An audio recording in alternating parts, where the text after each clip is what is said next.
Hello. Welcome to the Xirtus.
There is nothing wrong with your stream. Do not attempt to adjust the picture. We are controlling the transmission. If we want to make it louder, we bring up the volume. If we want to make it softer, we turn it to a whisper. We control the horizontal. We control the vertical. And we are flying without a pilot tonight. This is SyncTank. The outer limits. The inner limits. I actually started rewatching some of the Outer Limits, and it does not hold up very well. Doesn't hold up as well as Twilight Zone, it's true. Not even close, man. Not even a tenth of the way there.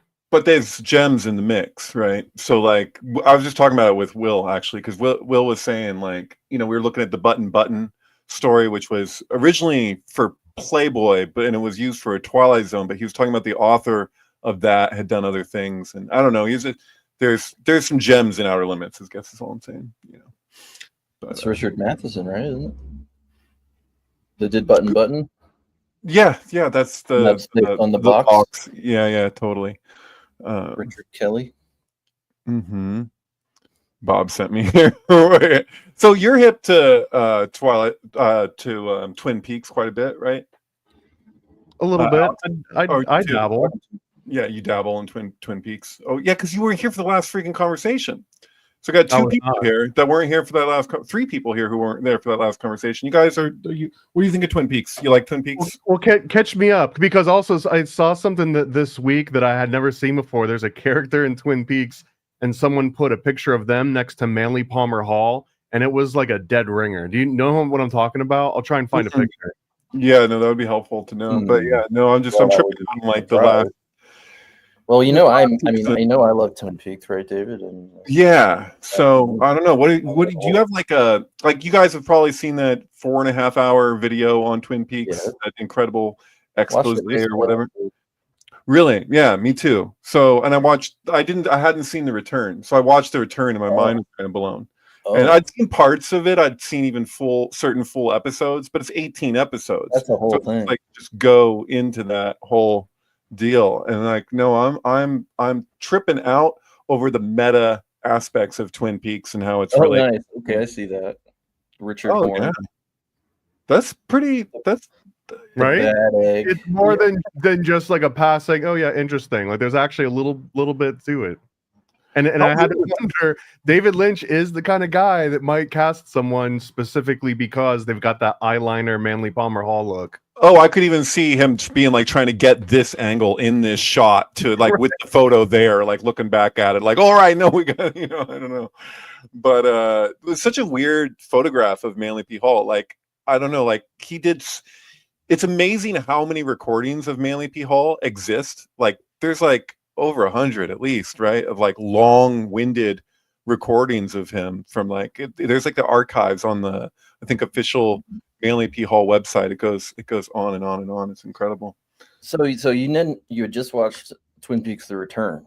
Yeah. Well, what are your? So that's pretty. I have huge. a lot of thoughts, and like it's kind of hard to talk about it without kind of jumping the gun. But just to say, like, if you look at the last three like election cycles and administrations, they're really easy to like see like pretty like uncanny parallels between the three seasons of Twin Peaks. Like considering the way that, first of all, the notion of balance that David Lynch was so focused on, like an imbalance, in his own words, imbalance that existed in television, that he was trying to right with Twin Peaks, right? To right this wrong, that something was really wrong with the direction that television had gone. And if you look at like, you know, that idea of like that he was going to do Return of the Jedi, and then you have like The Return, and the way that he's looking to make this balance, like it reminds me of like, you were supposed to bring balance to the Force. I talked a lot about this in the last show.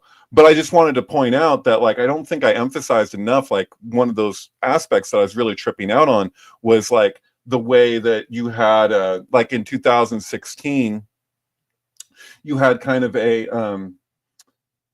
like, if you treat Lynch like he's kind of like an archetypal, has that archetypal resonance with Donald Trump, and that keeping in mind that Lynch was very much like completely into objectivity and not like just like relating to things non-dualistically, I should say, unpolarized, just like as objective as possible. So he had this feeling that he communicated around Trump, like he has this potential to be this great president, and probably because he saw, not even probably, he kind of communicated this, that there's so much division and polarization in the country and how he's so central to it. So, which affords Trump this like amazing opportunity that he could step up to. And like, if you look at his Lynch's communications around Twin Peaks, he treats it the exact same way. And the way that in Trump's presidency, the way that he kind of like, you know, he hired the swamp, he had all of these people kind of like he was battling with, and like the outcome of what it was really is reminiscent of what happened with season 2 of Twin Peaks, because like with season 2, with the not production company in this case, but the network, you know, kind of like keeping him from allowing to not have this closure thing. So like he didn't want to have that closure, and so like I don't know, I'm just something to like what's happening right now, where it feels like people are being denied on the left. They're certainly being denied their closure, right? And even on the right too, it's just like there's a denial of like an unwillingness to have any kind of closure, and it just screams of like what the nature of Twin Peaks is. And I could go into some of the details, but even like looking at Cooper, like how there's like dark Cooper is like dark Brandon, and how like we're supposed to like identify with like dark Cooper, like he's working for us in a way, like as the audience, you know. And so there's like, and like how goofy he gets, there's almost like these multiple Coopers in the way that people are like there's multiple Bidens, you know what I mean? Like it gets so weird. Multiple Trumps too. People say. Multiple Trumps, exactly. So it's just like I don't know, like there's something to it, and I haven't completely figured it out. I don't think I have to. But I mean, it's a synchronistic like whirlwind of stuff. Like I remember when it was airing, it was in 2017, so it was aired during the first Trump year, the first year of Trump, and like there's a whole, it was at the same time that Harvey Weinstein was being like arrested or whatever, and there's a character named Harvey, and there was Hurricane Harvey at the same time. And so I mean, yeah, you could read all sorts of damn things into it, and especially when he died, when he died on January 16th, 2025, I go and I find his midpoint, and then it led me on to writing my next article, which is like currently not done, but it's like extensive, and there's just so much stuff with Lynch's lifespan that's really amazing. That, but like one of the things is just that it's perfect for this show because we had been anticipating January 20th, 2025, because it was 666 months after the Apollo moon landing. Ooh. And so David Lynch up and dies on January 16th, which is 4 days before the Apollo moon landing, which means he died 666 months after the Apollo launch. Right. Look at his birthday. So Lynch's birthday is the election day. So what is it? Right. Is that correct? Yeah. January 20th. He was born on January 20th, and then he died 4 days. Not the election day, the day of the inauguration, I guess. inauguration day, right? Right. Yes. Then he died 4 days before. So in this relationship with the moon landing. Okay, so couple things. So somebody asked, where is Andreas? Thomas is the guest host of this week because Andreas is in Big Sur finding Jade and who knows what he's up to. So he's having a good time in Big Sur. The other thing is Dougie Biden? Yes, dude, that is exactly what I'm saying. How ridiculous Dougie gets in season 3. Like, I just see the goofy ass Biden. Like, it's just like, he reminds me so much of Biden. It was tripping me out. But yeah, it's like, it feels What like is there's Dougie? archetypal communication happening. Dougie is like, he's like a botched tulpa or something. Like, that's why he's all, well, Dougie is Cooper, I'm sorry, but Dougie Jones is created by the bad Cooper to take the place of himself. Right. It's like, really, I'd contrast it, even Twin Peaks, with the whole Q Anon narrative, because it's like, it's all about this secretive operation to take down the bad guys. And there's something to that. Well, it's also about redemption. Because like, Trump is Q. I mean, Trump related to Q and Trump. So Trump. Well, look at, like, the Candy, the character Candy, who like hardly ever says much at all. Like, she's always distracted, right? Like, she's not paying attention. And then there's that one scene where they're in a limo right towards the end of season 3, where you had Jim Belushi and the mobsters in the car, and Cooper says they have hearts of gold. And she's just like, and she immediately goes, they really do. And so it's like she is paying attention. She's just not paying attention to the things that we're paying attention to as the audience. Like, and she's hyper focused on the redemption, on the balance, right? So, and even the idea of Twin Peaks as a circuit that goes up, and then the twin is actually the below, and the equilibrium in between. And like, this is all stuff that Lynch has said. That's why that 4.5 hour video from Twin Perfect, if you look that up on YouTube, why is so freaking good, is because everything that he's saying is backed up by Lynch so directly that it's not like he's not going into like, oh, is this symbolic of, and going into something totally obscure. It's literally things that Lynch himself is describing, like, really, really, really directly. So I was impressed by it. It reminds me of some of there's discourse around like Kabbalah stuff sometimes where I'm like, dude, it literally will tell you something where people are like, oh, like it'll say like left is left and right is right when you're relating to the Sephiroth and how they translate to the human body. It'll be like emphasizing this point where you're like, dude, they make no room for the argument, but people will still argue, I guess, in occult circles. Like American Time Machine, you say you're kind of hip to occultism. Have you noticed that ever? Like with Hermeticism, like sometimes it's not that way. Like there'll be these really obscure references and things, and you're like, is this what, like, the Orphic egg gets confusing? There's like, but sometimes you look at occultism and it's like, dude, they're literally telling you exactly what it is, and there's nothing obscure about it. I feel like that's like Lynch, you know? Yeah. So, I would say I'm a fan of the occult. I wouldn't necessarily think I'm an expert by any means. Like I think I read one book by Manly P. Hall, and yeah, it's the Secret Teachings of All Ages, and you're good. Yeah. But yeah, if it was the Secret Destiny of America, okay, all right. There's a lot of people that would even take offense at that. I've come in contact, a lot of Freemasons in particular, but a lot of people that consider Manly Palmer Hall's early work, specifically Secret Teachings of All Ages, as sort of just like him shooting from the hip and recapping a whole bunch of various surface level things. And a lot of people approach it and think that's the end all be all.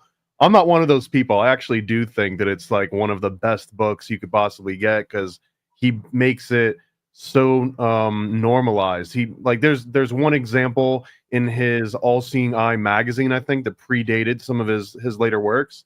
And in the early issues, he's taking these occult topics and he's correlating them to if you were going to go shopping downtown for shoes. And I've never, ever came across someone that was putting it in such mundane terms, because so many of these occultists, they like to keep that like magical sort of aura with it the entire time. It makes them feel Crowley did that. He would use potato farming as an example when it came to magic. So he's like potato farming is like magic, and he would explain how the process that's involved requires so much faith and inference and all these things, but we treat it as a very normal, oh, you do this and then you get this. Like, but he was saying magic is the same way. Like, it's literally like you do these steps, you do them in this way. In time, these will be the results. Make sure it's watered, make sure it gets sunlight or the equivalent thereof, right? I just started reading, and I'm like 100 pages in, and it's like 700 pages of The Aurora by Bohm, I think it is. Bohème? How do I pronounce his last name? But it's supposed to have been one of the biggest influences on Crowley, and the book immediately starts out talking about all of life as this tree that's growing on top of the earth, and that the earth is just giving it all of this nourishment, and that the bigger the earth gets, the bigger the tree gets, and it branches out. And he talks about it from like a young sapling that doesn't bear great fruit because it's got too much moisture. It's sucking up too much from the earth all the way into its old age. And it reminds me of the same thing. It's taken these very deep esoteric topics and is saying like it's just a big tree, and then it makes it more complicated as it goes, of course. Mm-hmm. Or a potato. Mm-hmm. Totally. Yeah. Well, potato. We've got American Time Machine. What's your name again? If I want to refer to you, do I have to call you American Time Machine? I can't remember. No, you can call me Kurt. Kurt is Kurt? Curtis is, yeah.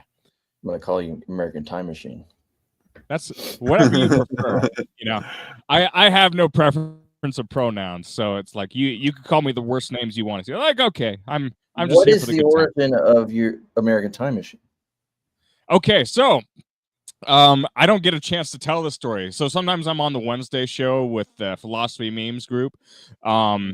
A lot of times we have a good time, but that's how I got to know Andreas. Is I would just like shit post on advanced philosophy memes all the time, and I feel like, which is a shame now because I can't go back and retrieve my old memes because the group got banned from Facebook. So all like the best memes I ever created, I have no access to anymore. Like I might have them saved, I don't know, but yeah, there were some good times. We'd make a lot of Jordan Peterson memes and a lot of like deep esoterically like ironic memes, I guess. So those were a lot of fun. The name American Time Machine, like I was in a band like 10 years ago, and originally we called ourselves like ATM. Basically, we were ass to mouth. And we were at the moment. Yeah, at the moment. No, it was a really fun band. Really fun. Yeah, I wish I could have played a lot longer with those guys, but they ended up like getting married and whatever, so that was just like the end of our fun. But we would have a ton of fun when we played, and we would also play really good music. We were really into blues. We had the bass player. He was a phenomenal fusion player. Like he still plays in a fusion band, so like he is absolutely phenomenal. But anyway, so we tried to come up with a name that was like, okay, what's like what would be like something we can put on bar signs, and you know, people would actually put on their bar signs. And so a friend came up with American Time Machine. So basically it's ass to mouth, but that's what the project has been like ever since. So interesting. Great. Interesting. What's the occult symbolism of ass to mouth? Is this another Crowley reference?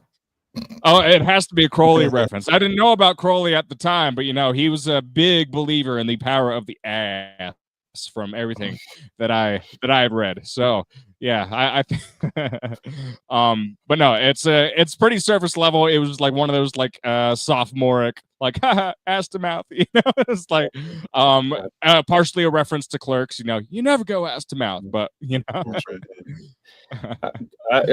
In Crypto K, I always think of America, it's the United States itself as a time machine, which is a kind of weird concept, but it's what I think. So when I see your name, American Time Machine, that's what I think. I'm just like, this, and that's how like Twin Peaks does the whole thing. The Hot Tub Time Machine, you know, there is an overlap with Twin Peaks too. So.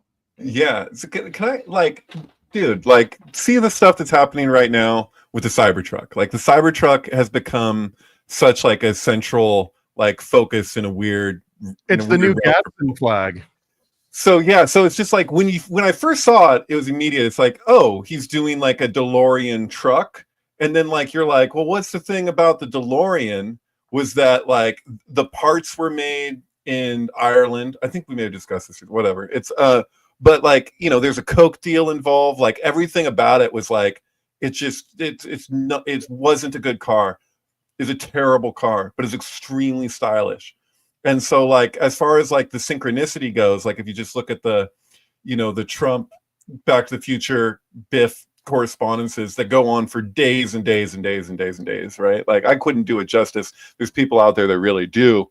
But like, it's such a weird component of like that.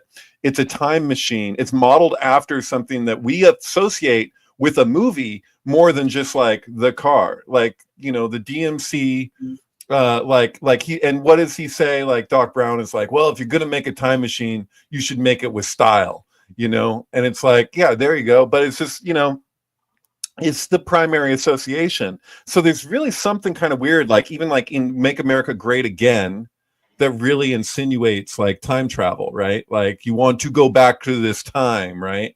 Where, you know, so I don't know. There's something strange about that. It's recursive because the current version of Make America Great Again is a reference to Reagan, right? So it's almost like saying go back to Reagan, but then Reagan said it and he was talking about jumping back to an even previous time from that. Right, totally. And then there's Maha, and Maha in Sanskrit, so Make America Healthy Again, which was Robert F. Kennedy's whole thing. The Sanskrit Maha, which is like Maharishi in the way that that's used, it literally translates as great. So that's kind of interesting. The Maha thing's a little funny to me too, though, because Make America Great Again, usually if you take that to its logical conclusion, it usually refers to the greatest era. It's like post World War II. We're talking late 40s, early 50s, maybe early 60s. But Make America Healthy Again, if we rewind back to 1950s and 60s, isn't that just everybody's smoking inside now and everyone's putting DEET on their cereal before they eat it? Right, but not necessarily. If you look at like the supersizers, like there's like an English show where they'll like do the same thing that guy did with McDonald's or whatever, but they'll do it with eras. A raging alcoholic and blame it on McDonald's. Is that they'll take an era and they'll like eat and do the lifestyle like as though they lived in that era for a length of time. They go to the doctor at the beginning, they go to the doctor at the end. The 1970s episodes of Supersizers are kind of surprising at the end because they don't do a bunch of coke though. So everything but the coke, but including the alcohol and everything else, they're healthier afterwards. So like more than 70s. Yeah, it's just like it's lifestyle stuff, including food and everything, and they're really using like the old products like as best as they can do to like mimic everything about it. And it's like, but I'm just saying like we have notions of like what we think is healthy, but like look at everything, all the crap that's leading to chronic disease now. So there's something to be said about. I just think it's an interesting synchronicity or whatever that like H comes after G and Maha happens to mean great. Like if you look at like in Rosemary's Baby, there's a scene where like Cassavetes is like he's on some commercial for Yamaha, and like they take the shot that they have like of him in the commercial, like so like Mia Farrow like runs to the TV, she's like, oh, guy is on TV, and it's like it just says, it's like they cut off the first part of Yamaha, so it just says Maha. So he's like standing there with like a sign that just says Maha, and it's funny because Maharishi, Mia Farrow was just with Maharishi before filming began for Rosemary's Baby with the Beatles. So the Beatles were in Rishikesh with Maharishi. And then like, so people have pointed this out before, I'm not the first, that maybe the reason why it's cut that way is just to reference Maharishi. But it's interesting now, if you look at the implications and the timing in regards to Kennedy, because Maha now is associated with Kennedy. So it's just like, you know, in the trajectory of time, like it's kind of trippy. Yeah. If we extrapolate that, does that mean the next movement is Maya? Because it can continue one letter and from the E to the H to the I. I. So then the next one is America. I dig it.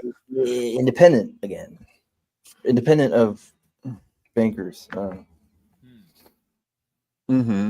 Maya. Independent again. That would work. That's going to be the future. That's probably what it is. Come to 2028, it's going to be all Maya, and it's going to be about independent again because we're going to be part of like the English. We're going to connect into the Yeah, what was Trump like? We're going to be part of the Commonwealth again. Yeah, Just the like, Commonwealth thing. So we'll make America independent not. again because we'll be part of the Commonwealth. That's not what we were headed towards. Trump has really gone back on those promises of trying to get us to join the Brits again. Right. I mean, you know that it's just 5D chess, but or Of you know, course, I don't. everything that comes out of his mouth is just like fodder to be consumed and freaked out about by everybody. I have to wait until things happen now because you can't just if you just react to everything right away, you're just going to go completely insane. You know, Thomas and I have been discussing this repeatedly because I can't. Like, especially like doing this podcast, it's a weekly podcast. Like, if I take too strong of a position on something, it could be completely irrelevant within hours or a day or a week. So it's crazy because it feels like he's taking a rhetorical device and he's applying it to politics somehow. Because in like one of the logical fallacies that you can use intentionally, right? Like a quick tangent, but I actually think logical fallacies are tools that you need to use. You need to look at your audience and say what logical fallacies will they fall for, and then use those. Like they aren't things to avoid; they're things to know how to use and when to use. And there's one particular one called Gish Gallop, and this is when you're in a debate and you just launch 100 different claims because it's so much easier to make a claim than to back it up or to disprove a claim. So if I just throw 100 at you and say, okay, David, your turn. Now you kind of have to spend all your time going one by one and refuting all 100 of those things. And before you know it, all your time is gone. You never yet actually got to make your point. And I feel like Trump is kind of doing like a Gish Gallop of economic political theory where he's like, here's 100 things that are going to make you go crazy, and then you spend the next week freaking out and contacting everyone, and then he just goes, oh, never mind. And it's such an interesting device to use it over and over and over again. I can dig the idea of fallacies being used for an educational means, like not just for the sake of debate, like you're describing, but just in the larger context of like our own. Like if you go over something again culturally, like just like for your own person, like do you get to a point where you're just not going to fall for that anymore? So like if the public is like, oh, we know this one, will it? Do you say? I don't think. No? I would say ad hominem is a great example where someone will be like, oh, that's ad hominem, as if it negates that and it does negate. But if you're not trying to make a point, you're trying to win the crowd. And I can say one thing that makes everyone boo you. I literally won the debate, and maybe not on paper, but in terms of the real world and the people where they're there. If I can just get people to boo you because I'm like, oh yeah, well, you're into that Kabbalah stuff, and I know my audience is like, boo. Like technically I won that particular debate, and everyone goes home thinking that I ran the whole show, even if I never made a great point. Right. You were going to say something. I think I interrupted you. American Time Machine. It's all good, but it seems like the best defense against Gish Gallop is bringing up the topic. You know, just educate people right on the spot. Like, okay, this is the concept of Gish Gallop. And basically, yeah, you're better off looking for the true thing in that mesh of bull crap. But yeah, it's like it's an actual thing. Look it up online. Look at Mr. Nerd over here getting all nerdy, and then everyone's like, yeah, he's a nerd. And then what are you going to be like? Oh, that's ad hominem now. You know what I mean? Like at a certain point, like I'm talking about turned against you. I appreciate that in regards to debate. Like if you point out and you go, oh, that's just a fallacy. I experience this all the time. I'll catch somebody doing a fallacy. I'll point out the fallacy, whatever it is, no true Scotsman, whatever. That's not going to win me the debate now. What will is it in a large enough timeline on a bigger scale where people literally like have all as a group decided that they believe something which is completely fallacious, and then they have to experience the repercussions of being wrong, and how that at least can, whether on a big scale or a small scale, can get people to the point where it's like now they don't fall for it because they don't want to be wrong, right?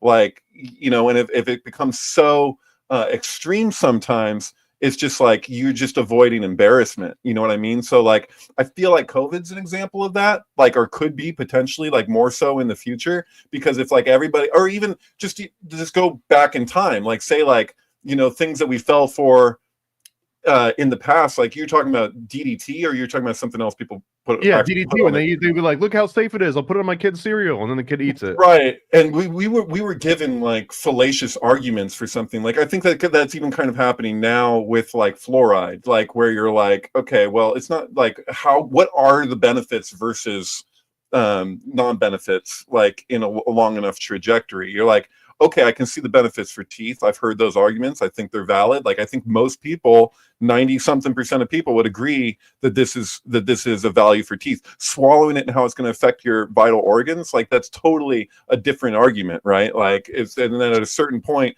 are we going to get to a place where like maybe we don't need to just like insert this in all the drinking water, you know? Maybe that's not like a good thing. Oh, but in small enough amounts, it's actually no. Like brush your teeth with it. It's okay. I don't know. I'm just saying. I'm kind of jumping all over the place, but I think that there's examples where we, in a long enough timeline, realize fallacies, like where it gets really like, okay, no, that's stupid.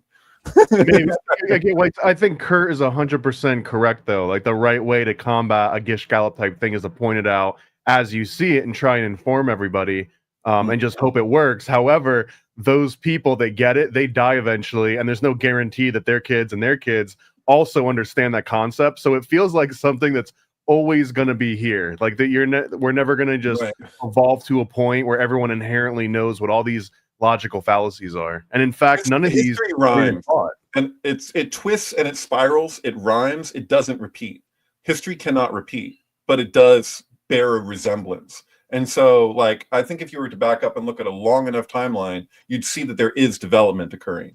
But like it has to be like, so the realizations are so much deeper than the topical level that we treat things in the moment, like say with a debate or something, that it's, I don't know. I just think if you back up and telescope enough on a big enough timeline, you do see improvements and you do see developments, but it's hard to see that if you're looking at any little part, if you know what I mean, like at this time, like, does that make sense? No. It doesn't. Okay. Just kidding.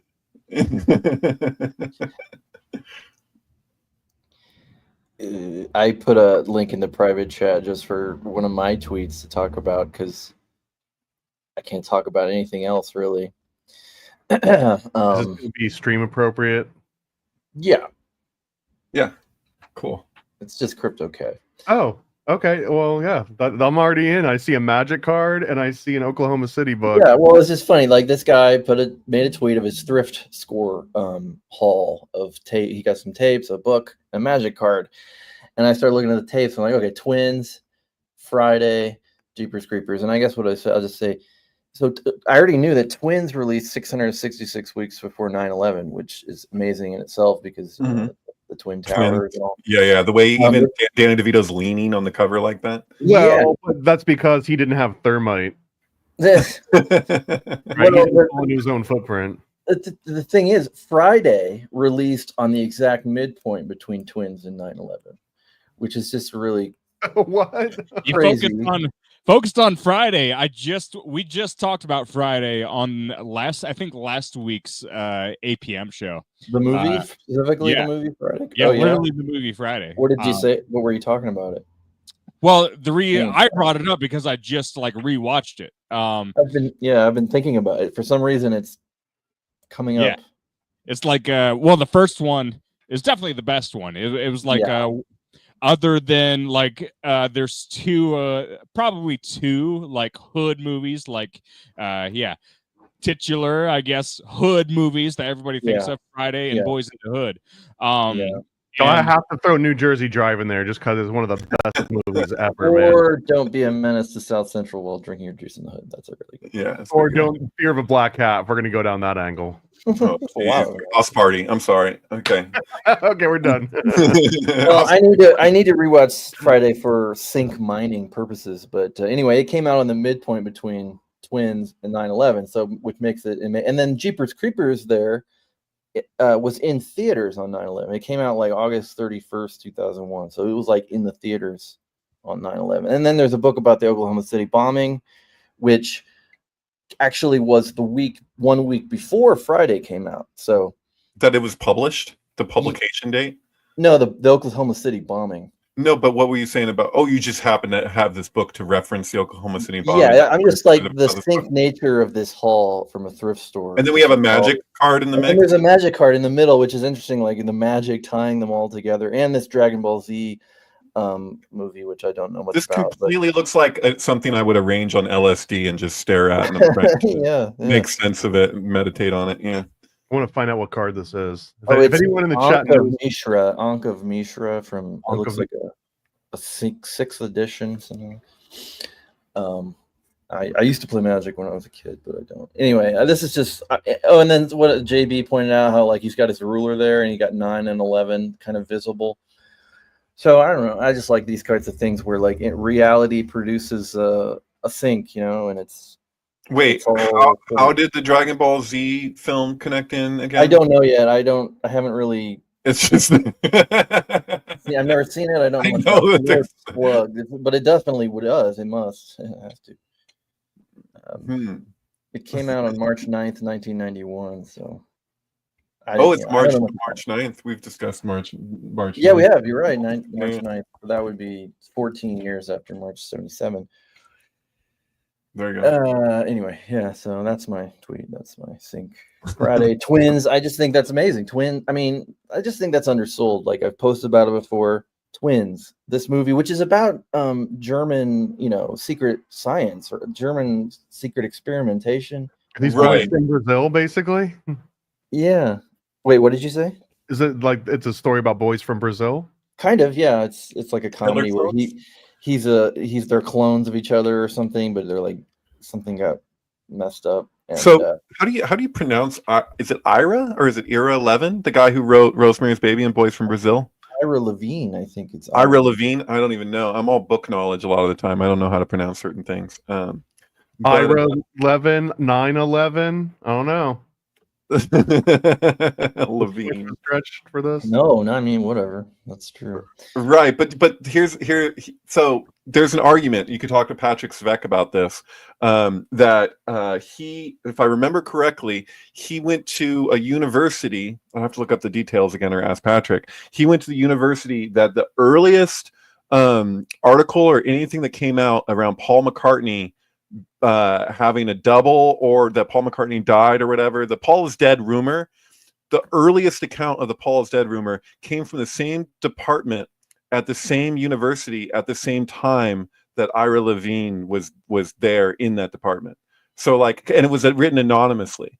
So we don't necessarily know who wrote it, but we know he was there at that time. So there's an argument. I'm just pointing it out too, because looking at twins, you're totally right. There's the German side of it, and Arnold Schwarzenegger being this Austrian guy. It's got this eugenics kind of background going on, where the relationship to the mother, to the experiment, blah blah. But the idea that they ended up with two, and that Danny DeVito's the leftover crap, and him realizing it and everything is kind of like the nature of Joachim and Boaz is such that it's there really is only one pillar, right? But you have this doubling effect that translates to our consciousness, that we relate to the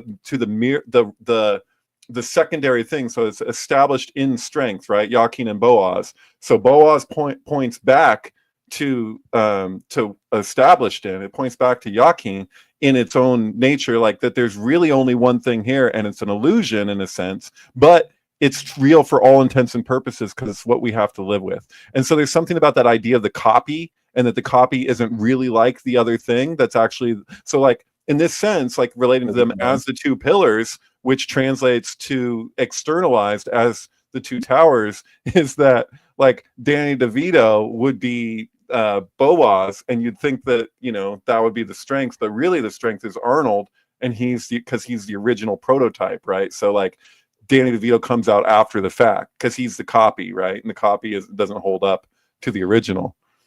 He's the Dougie Jones to.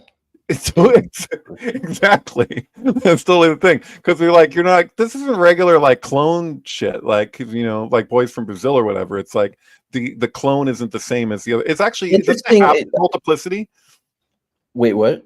Doesn't that happen in Multiplicity? Oh yes, where it's where it just gets worse and worse and more handicapped. They do a copy of one of the copies, and it becomes retarded. I just noted the who directed Twins, Ivan Reitman. And I just think that's kind of funny because it's sort of like Ira Levine, Ivan Reitman. Oh, yeah. I don't know. He's Canadian, Slovakian, Jewish. And he also, what else did he do? He did all the Kindergarten Cop. It was the same guy who did Kindergarten Cop. He working with Arnold. Yeah, Meatballs. Okay, Stripes, Ghostbusters. Yeah. So, Dude. It was just recently. Bill was like, we were talking about Arnold Schwarzenegger. You know, he moved out here from Chicago to California, like in the last couple of years, right? A couple of years ago. And like we were talking about Arnold Schwarzenegger, and I was like, dude, you know that he won through a total recall. And like it had never like occurred to him, like how fucking funny that was. And so he was cracking up. oh, wow. It's like, dude, no, you didn't catch that, because if you were here at the time, it was like I was like, I knew he was going to be governor. I didn't vote for him, not necessarily because he's the worst, but I knew he was going to be governor. And he's like, how did you know? I was like, because it was a total recall. He had to win. Like that was a given, you know. But yeah. And he's Arnold. He wins. His birthday, by the way, is July 29th, 1947, which is just 3 days after Kubrick's 19th birthday / the CIA is created on paper / all that other stuff that I always talk about. So Schwarzenegger is just right in there. 47 born. My next podcast episode, if I ever get it done, is going to be all about 1947. Oh. Was it so I don't know exactly the timeline with Arnold, but he did that Brazil documentary thing with that other guy that Hans and whatever made fun of on SNL, but like just boys from Brazil. He made that Brazil documentary. That was like the earliest thing, right? Like, was he even in movies at that point at all? Probably not, huh? That was just like he started out. One of his first roles is in The Big Sleep, or the Big, what's it fucking called? The can't be The Big Sleep. That's too early. The Long Goodbye.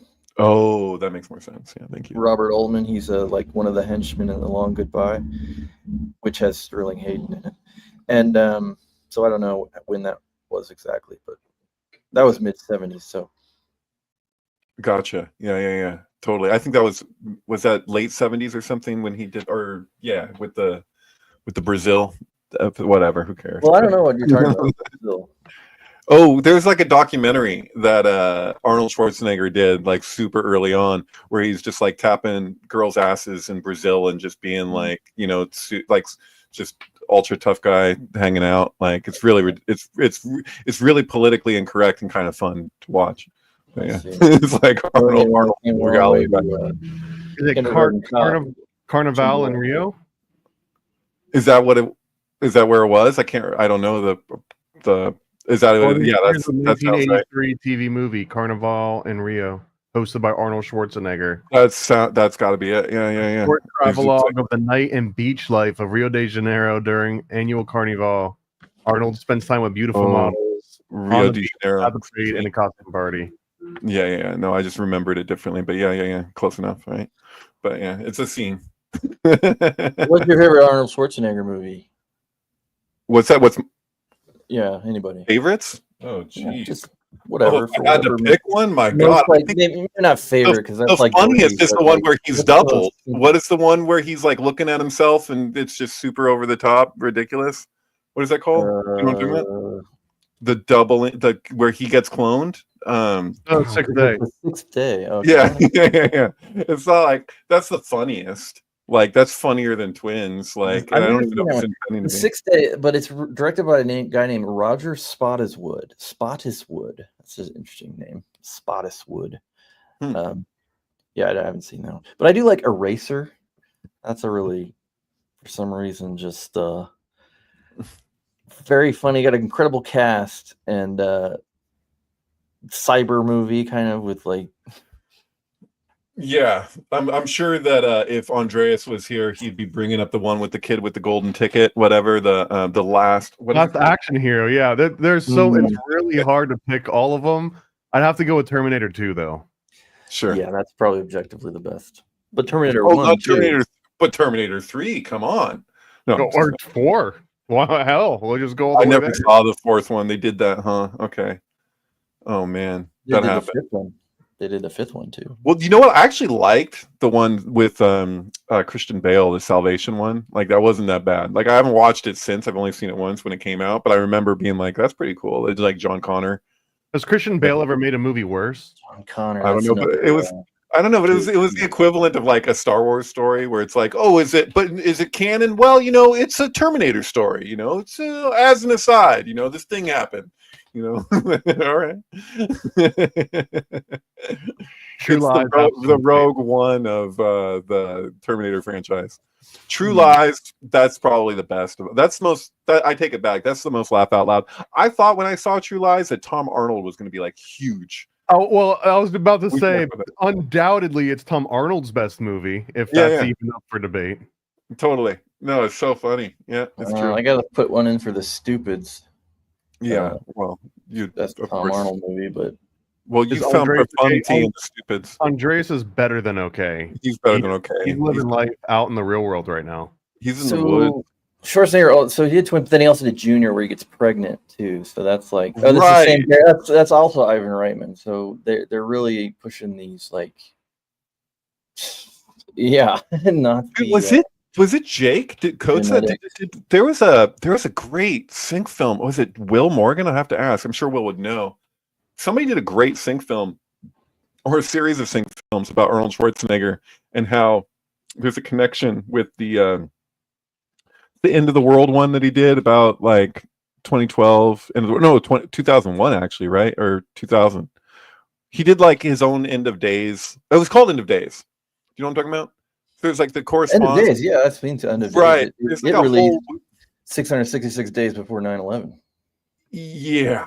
There's a really weird thing with him with Junior and the symbolism involved of him like giving birth, like him giving birth to himself or something. What was that? I can't do it justice. I think Jake made a sync film about it. Do you know? Does that ring a bell? Do you guys know what I'm talking about? Yeah. No, not really.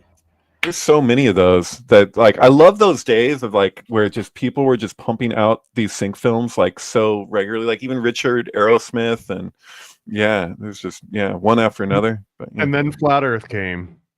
and then but not to us. I mean, we never really went there. I think Noah, what's his name, Noah Sherrill or something. He's the only one who really like got involved with the Flat Earth thing to combat it actually in that case. But he made like a 3-hour documentary on that. You know what I'm talking about? It's a really good one. Yeah, I watched it.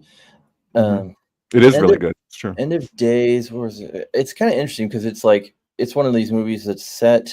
Well, it has the apocalypse in the year 1999 at the millennium, Right. which ties it to like the Ninth Gate, because like it's saying this movie's set on December 24th, 1999, which is when the Ninth Gate released to theaters. Oh, really? Okay, so- gotcha. And then so End of Days actually releasing specifically premiering 666 days before 9/11. It all seems very related. And that one's also directed by Peter Hyams, who has directed many movies, including the sequel to 2001 and Capricorn 1 about faking a mission to Mars, etc., etc. So there's a whole big club of these people, and they're making like moves, and it seems like intentional. But Commando. Oh boy, yeah, a lot of it does seem intentional. It's true. I can't help it. Like when I watch the Ninth Gate and I see that the rainbow is at the end at the castle, like when he's like hitching a ride, Corso's like hitching a ride, or Johnny Depp. And you show you that rainbow, and you're like, okay, he's reaching his destination. Like every time I see that, like they're the same year, I always see the two models in Eyes Wide Shut in my head saying, "Don't you want to go where the rainbow ends?" Like, and also just like the gate thing that it's the Ninth Gate, and then Dr. Harford at the gate getting the give up your inquiries or whatever. The way to ascend is by screwing Roman Polanski's wife. Right. So, that's kind of the idea. Okay. Jeez. Or just killing her. Well, that's not the way to us, unless if Manson, or he didn't actually kill her. I don't know. You have to ask Susan. You'd have to see what Susan says about that. I don't know if she'd agree. But I don't think she really died. So I'm in this really bad position. You don't think that Sharon Tate died? I'm sorry. This is up there with nuclear weapons don't exist at all. I don't know. You opened it up. We have to go there.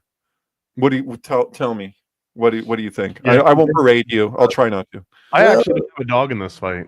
One of the, I don't know. I'm more like, it's probably like 75%, 80%. But like, one thing is, you look at the crime scene photos. They don't look. They look staged. They look fake to me. Do they? Yeah, they don't. They don't to me. The pics of the her lying there on the, it just does not look authentic to me. And there's lots of stuff, but one of the things that's really interesting is looking at the supposed siblings of her, Sharon Tate. She has 2 siblings, supposedly, one Patty and one Deborah. But if you watch the interviews with, I think it's Deborah, I can never get them remembered right, but one of them is interviewed in the 90s, and you can see her, and you get a good shot of her ears, and they have the same ear shape, like, and it's a very strange ear. Like, if you ever look at Sharon Tate's ear, she's got this very unique like ear thing going on. And Deborah, her supposed sister, has the exact same thing going on. And then just a few years after the interview, Deborah died of cancer, and so she's not around anymore. So I just got the sense that she didn't actually die. This whole thing was a psyop. The whole thing was a psyop. Maybe somebody did, but she didn't. Bianca, you think everybody? Like, what do you like? What's the level of schizo we going here? I mean, I can't really say for sure. I would have to think about it. I'm sure probably somebody has died just to make it seem real, but I don't really think it was her and the baby. And like I say, that makes me like a horrible, like Alex Jones level person to some people. But I think it's, I just think it's all intelligence agency playground. I feel like as long as you're not antagonizing her parents for 10 years, then you're not right. Well, there's so many things. Like one weird thing, I think I've even talked to this about on the show before, which is that if you look at this, the Deborah Tate's filmography on IMDb, you see she's like, she was on 2020 interviewed and stuff. But one of the things is that she had a guest spot on Ally McBeal, one episode of Ally McBeal, and she plays a warden, like some bailiff in a courtroom. But the name of the episode of Ally McBeal is Being There.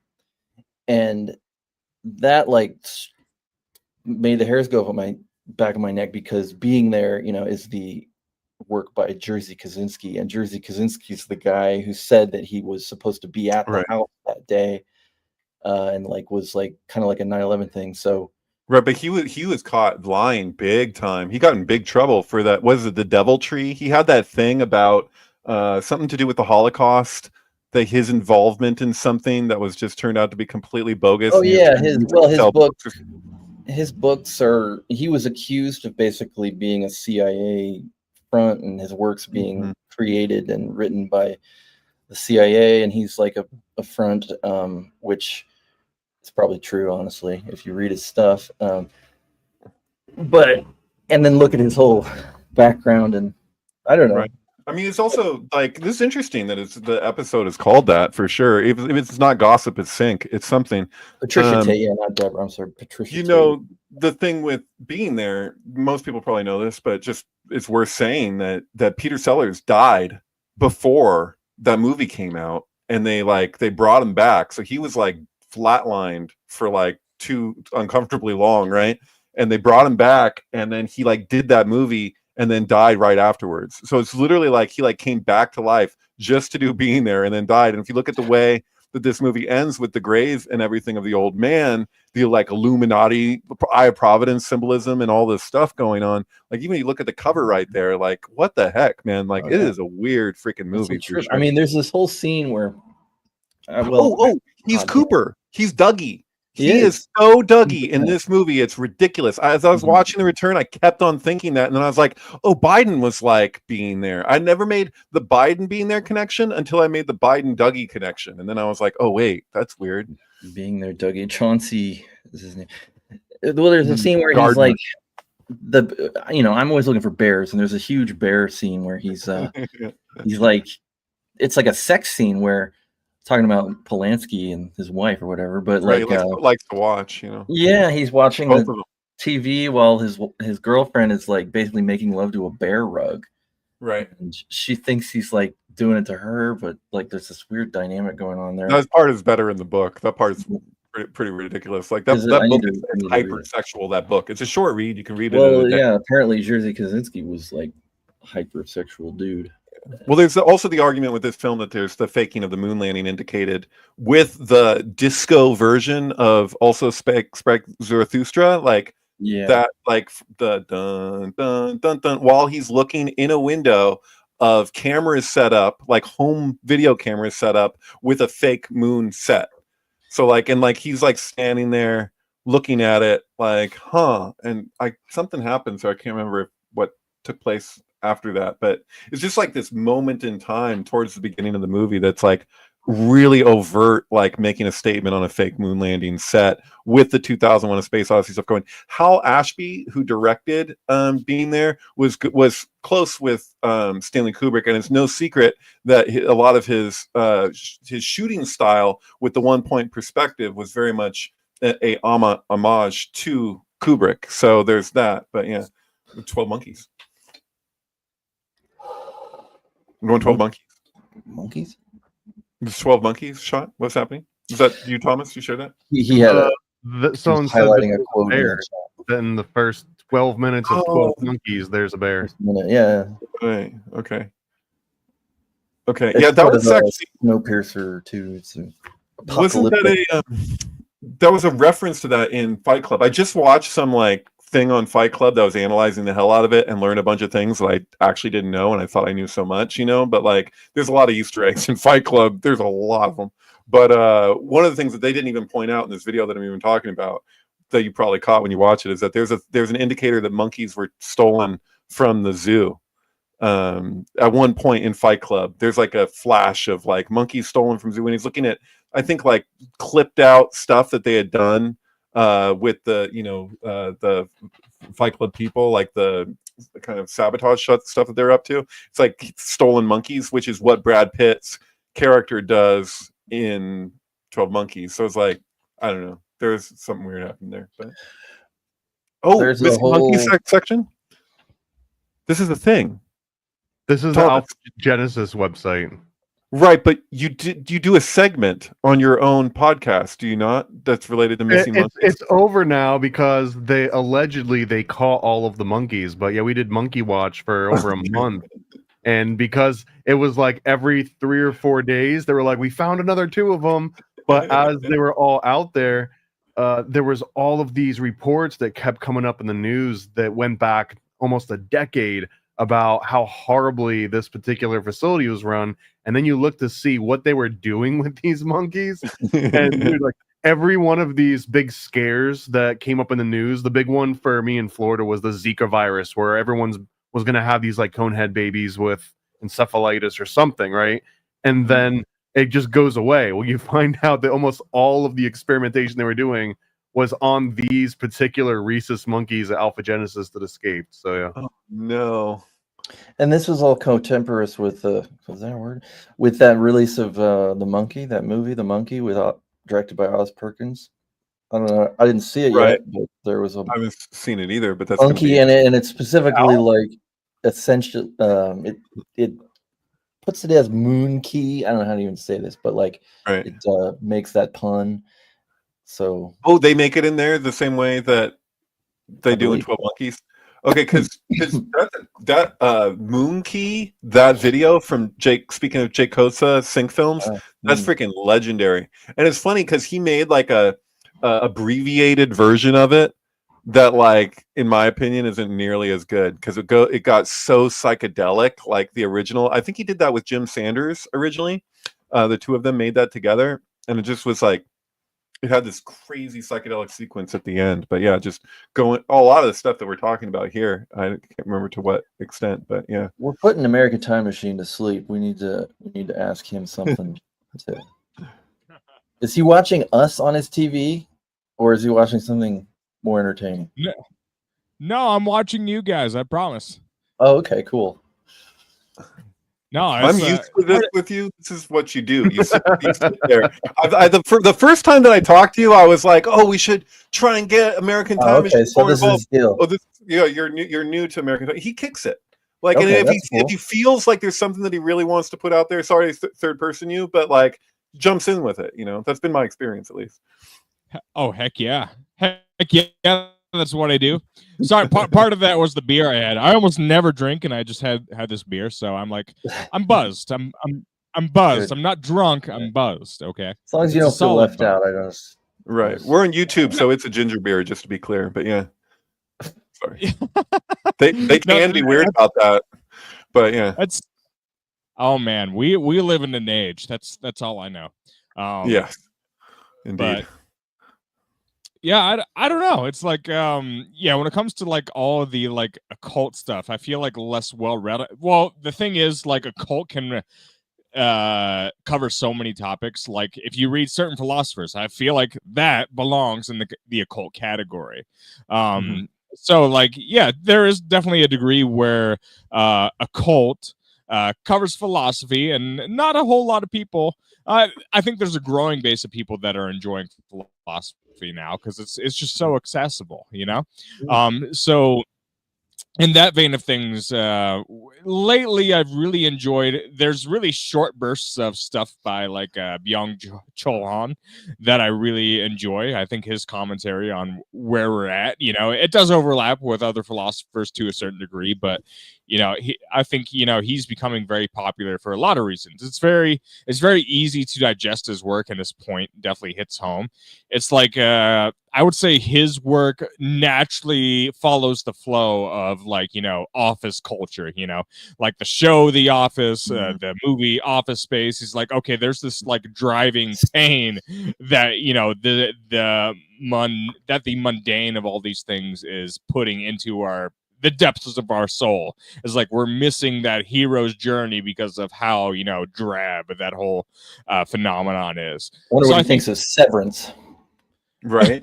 Because very much it is there. I don't know. I would say, and he would put this in other words, but I think, you know, there isn't necessarily adventure in security, and that goes with a lot of, you know, modern I guess luxuries that we have. Is like you need to have a certain amount of risk to feel fulfilled as a human, and I think that overlaps. I love the movie Office Space. I love it so much.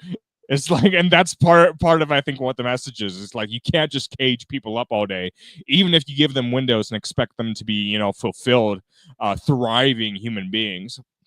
And so I think, you know, definitely that's what our society is lacking, is people that feel like they're thriving, not just alive. And there's stuff to digest with that too, because, you know, if life isn't enough, if you're affirming life, then yeah, maybe there is a certain beauty in the mundane as well. So we can't, you know, there's always going to be parts of the mundane in our life, but, you know, there are some areas in which we think possibly that might have gone to the extreme, and I think that has gone to the extreme for a lot of people with corporate culture in particular. So there's a lot of I think extrapolations you can make from that in your critique of society. Too many to choose, I guess. Thomas, you showed that still from the cartoon from Mike Judge that was like where ultimately became Office Space. That segment, if you watch it, like this is I did like a 40-something minute video called the Office Space Matrix, where I go back and forth between Office Space and the Matrix for references that like places of one of my favorite. I know it's like less conventional than some of your others. It's my absolute favorite of yours. Oh, nice. Yeah, it's just fun. It was just fun to like be like, you know what? There's enough correspondences here that this is worth making, is where that ended up going. But I love how in this scene, like in this cartoon, where he says that he's looking for the Thomas report or something like that. Like, so he's Peter, right? Or Peter's in the character in Office Space.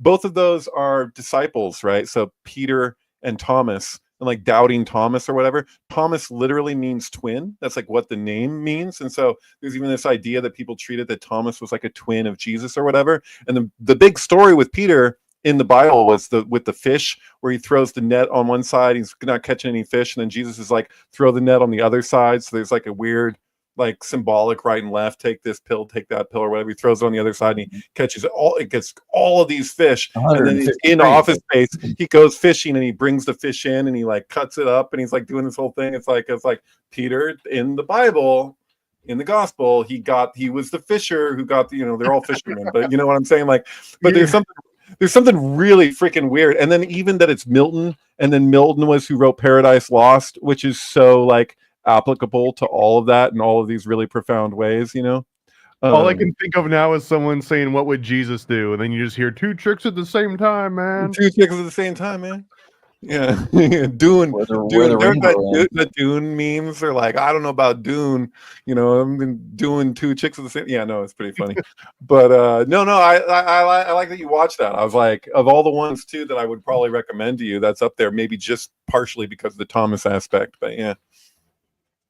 I don't know if people ever called you a doubting Thomas, and that was like really annoying. Like somebody saying, "Oh, looks like somebody's got a case of the Mondays or whatever." I love that. I think doubting Thomas is like one of the highest regards, because it makes me feel like Rene Descartes, because that's right. He was like the ultimate doubting Thomas, and I'm sure he wouldn't have taken offense at that, unless you were prosecuting him because you were a Protestant. Right. Hume may have taken offense at that, but Descartes, no, he was probably cool.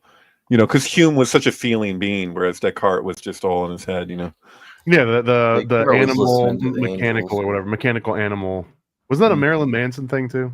Mechanical animals, yeah, it's an anagram that's related to the anagram that Charles Manson related to and what is it? I'm a mechanical man, and then there's there's something to that, mechanical animals related to mechanical. And here's the Kubrick connection, right? Because wouldn't Descartes' mechanical animals basically be the same thing as A Clockwork Orange? Wasn't that the original premise of Anthony Burgess's Clockwork Orange? Was this thing that was organic on the outside, but on the inside it was just machinery? Right. Well, just the thing with mechanical animals is all about Valley of the Dolls. So tying it back to Sharon Tate. So Valley of the Dolls, there's all these references throughout the film, where they walk past the window with the mannequins or whatever, that the dolls are the pills, but they are also like dolls. They're not there's a weird treatment. And when Patty Duke's character is in rehab and they're asking her about what her experience has been, she gives this description of being in a human zoo, and her whole description is the music video for the Dope Show. So that's a solid sync, is playing mechanical animals with the Valley of the Dolls. And actually it's kind of crazy too. In order for the sync to work the second round really well, you have to know to put in the special song that you could only get at the time when the album came out if you happen to take the CD and put it in a CD-ROM. So and put it into your computer. So if you loaded the CD into your computer, you'd get the extra song, which is called Coma White. And so that shifts the timing, and in the middle of the film, the way that lands is totally crazy and uncanny. But anyways, there's a whole thing there. Twin Peaks. I was going to bring it back to Twin Peaks for a second. What was I going to say about? Oh yeah, Nine Inch Nails, Part 8. I was going to bring up my own thing.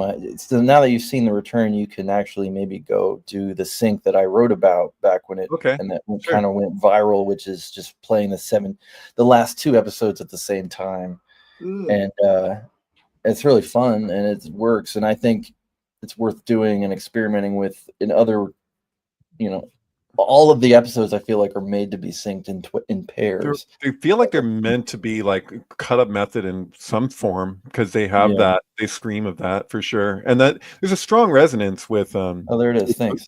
Kubrickian stuff. Yeah. Oh yeah. Yeah. Still yeah. You're not the only person to say this too. This is a thing. Well, I was the first one. You were the first. Yeah. Is that what happened? Because this actually took off a little bit. This was at the time was something. Yeah, no, this is I put it the week that after the finale, and it was just a blow by blow thing, and it kind of went viral for a bit. Yeah, this blew up a little bit, totally, to the point that it didn't even made it back to Lynch himself. Yeah, somebody asked him about that, and he said it was bullshit. So that's cool.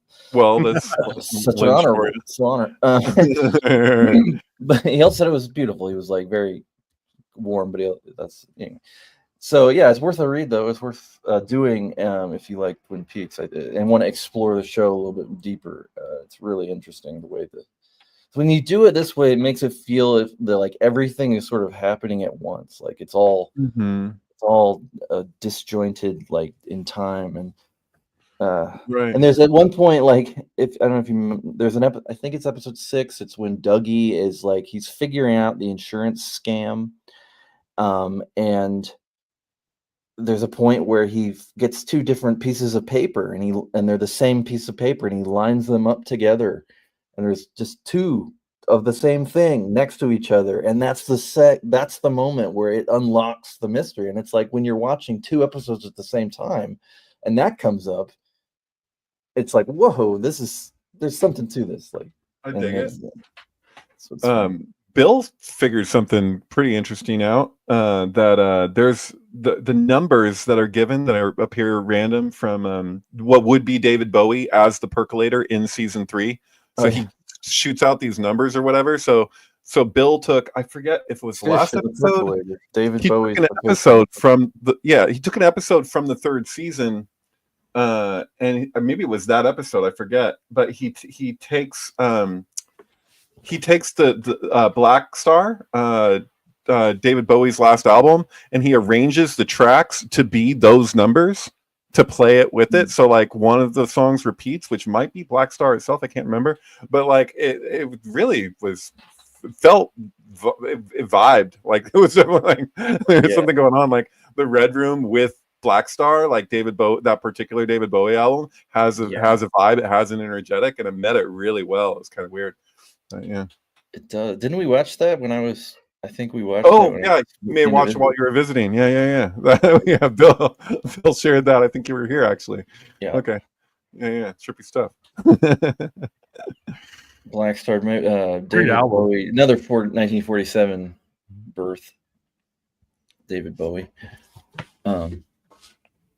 Right. My parents' Black Venus, by the way, which was an obscure porno that feels like something that David Bowie would have been super into. And something happens at the end that's very directly related to the theme of the album, which is pretty crazy. Black Venus? Black Venus, yeah. There's it's on I have it on Twitter. I don't know if I have it on the SyncBook website. Maybe I do. But there's a whole thing there. Oh, it's I don't even know if this word's allowed anymore, but it's about a Hottentot, right? Is that what you call her? I'm not me. I'm just that's what some would say. Some would say.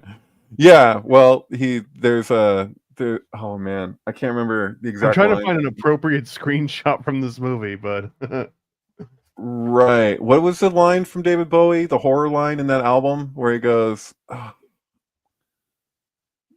not horror movie horror, the Jane Fonda kind. What was the line? You don't know what I'm talking about. Never mind. Okay. It's a pity she was a whore, is what he says, literally.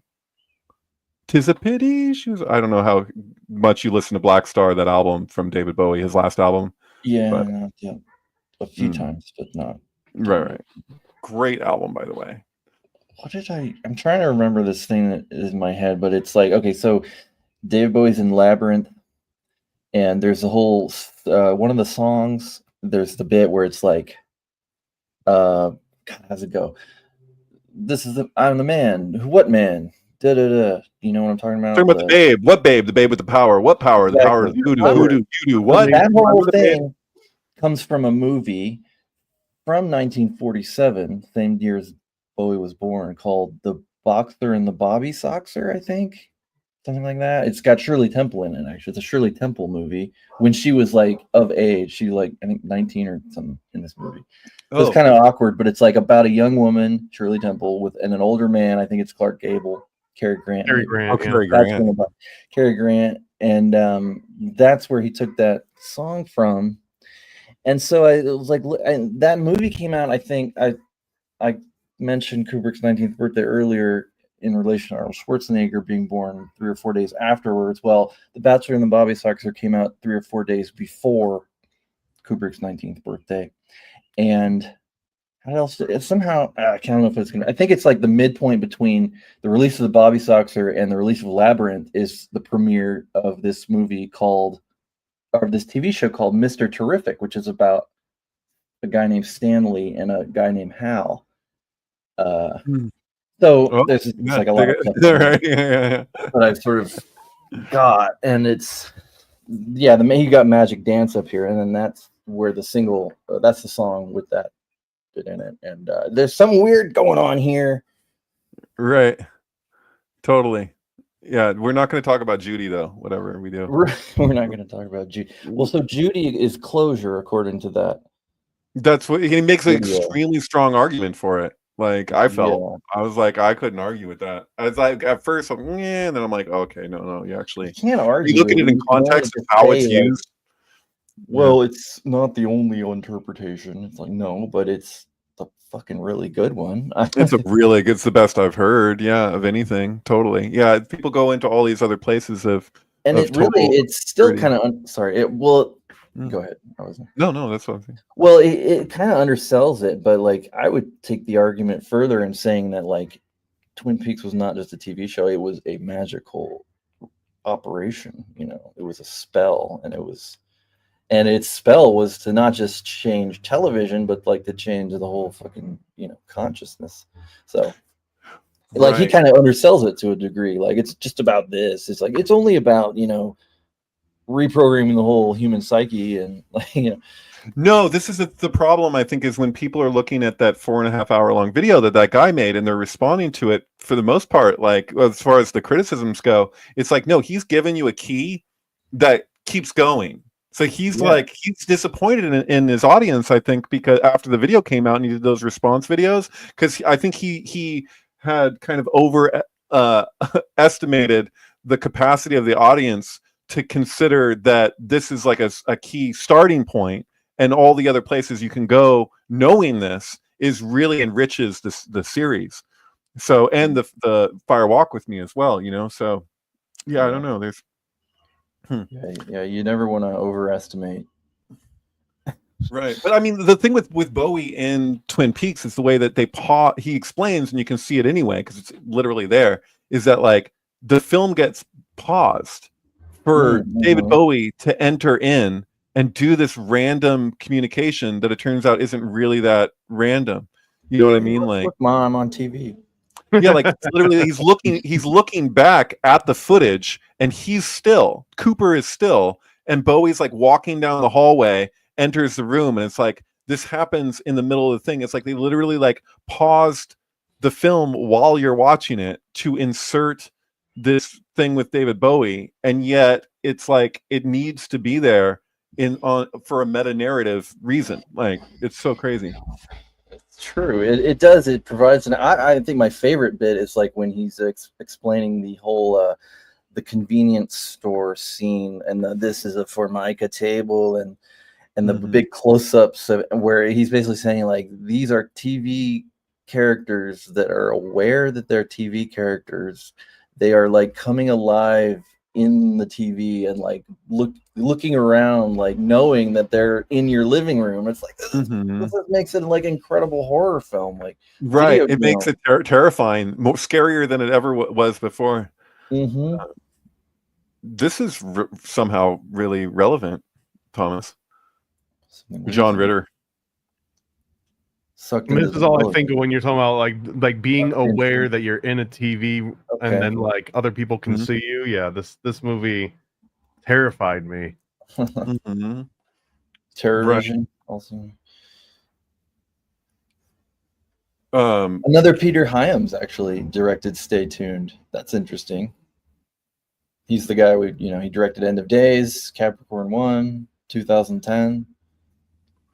What is Will saying? And that actually had 666 in it, like satellite dish offering 666 channels. It was the devil that sold him the satellite. Wow, I need to watch it.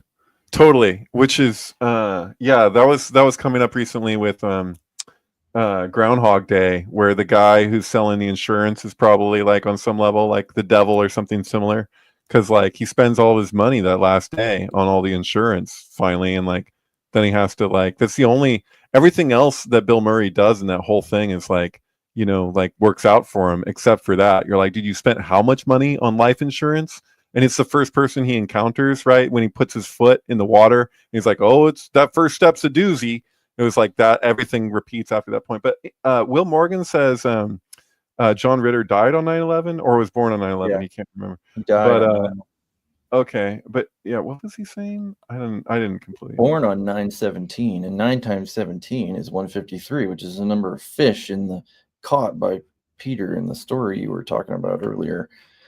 And that was something good. Somebody posted today that they found the pet goat story that George W. Bush was reading. The book that they were on page 153 when he was reading to the class. It can't be that long of a book. Yeah, it's like a 12-page book. It's like a 12-page book, dog. That's a question. I don't know exactly what's going on here, but you can maybe look it up. I'll send you the link. But there's a link to it. But I mean, that would be really. I mean, there's something on to it. I don't know. If you read this got a picture book, of it with it. it's the most obvious allegory. Like it's so specific. It's so direct. Like what happens in My Pet Goat. Check the private chat, Thomas, and you can get my tweet, and there's a picture you could pull up. Oh, you got it there. Yeah. So, Rainbow Edition. I don't know, but if this is true, that's pretty weird because of what I think I've mentioned before is that on 9/11, on the 4 planes, there were 265 people who died on the planes. And that's interesting because the ratio of the Vesica Pisces is 265 over 153, which is one of the reasons 153 is a powerful number. And so you have the four planes crashing into the buildings, 265 people dying, while on the ground, the president is reading on page 153 of this book. That's pretty crazy. I don't know how that's possible. This can't be the same. This has to be like that book in the middle of another book or something. Maybe, I don't know exactly. So short. So the kid gets a goat, right? They get a pet goat, and the goat won't stop eating. It's a consumer, right? So it just can't help itself to keep eating and eating and eating. So the father gets all pissed off and is like, "We got to get rid of this goat." And the kid is really upset, like, "I don't want to get rid of the goat." And then a robber comes and steals from the car. He tries to break into their car outside of their house, and the goat comes out and bites the robber. And then the dad goes to the kid and goes, "Well, I guess we can keep the goat a little while longer." Like, he doesn't even say we can just keep the goat. He's like, "I guess we can have it for a little while." So, like, as far as like an allegory goes for America, it works really well in terms of like, you're like, consumer culture, we're doing this thing, can we keep doing this thing? And you're like, we can't keep consuming like this. And it's like, and then there's an attack, and then the thing is able to attack the attacker, and then you're like, "Oh, well, I guess this can work for a bit longer." I don't know. It just, to me, and I'm sure I'm not alone, like reading that story, it's like, wow, how specific. Not only that, you've seen, I included in Sorry Cassandra, I'm sure you've seen when that exercise that they're doing to learn to read, how freaking like indicative that is of like something deeply problematic, like with our educational system, like how robotic. They're like, this is the new, like what they're showing George W. at that school is like, this is the new great advanced way we're learning to read, and it's super militaristic, it's super mechanical. They're just all having to do like with the words in unison and the way that they're treating it. It's just, and the teacher, I think, even has like a ruler that she's like hitting as they're reading. It's so freaking creepy, really. And then also the words that they're saying, they have like plane, hit, steal, whatever, like, and they're like, "Oh no, it's not really that word, it just sounds like it. It's not steal like STEL, it's STEAL because it's a thief," right? But it's like, it's weird, man. Very. 9/11 was a weird time. Yeah, this John Ritter died on 9/11 thing is starting to annoy me that it's sitting right there. It's a good statement, but Get rid of it. Yeah, get rid of that if you This could. is what Tom. you were talking about, by the way. Get rid of it. Yeah, that is what I'm talking about.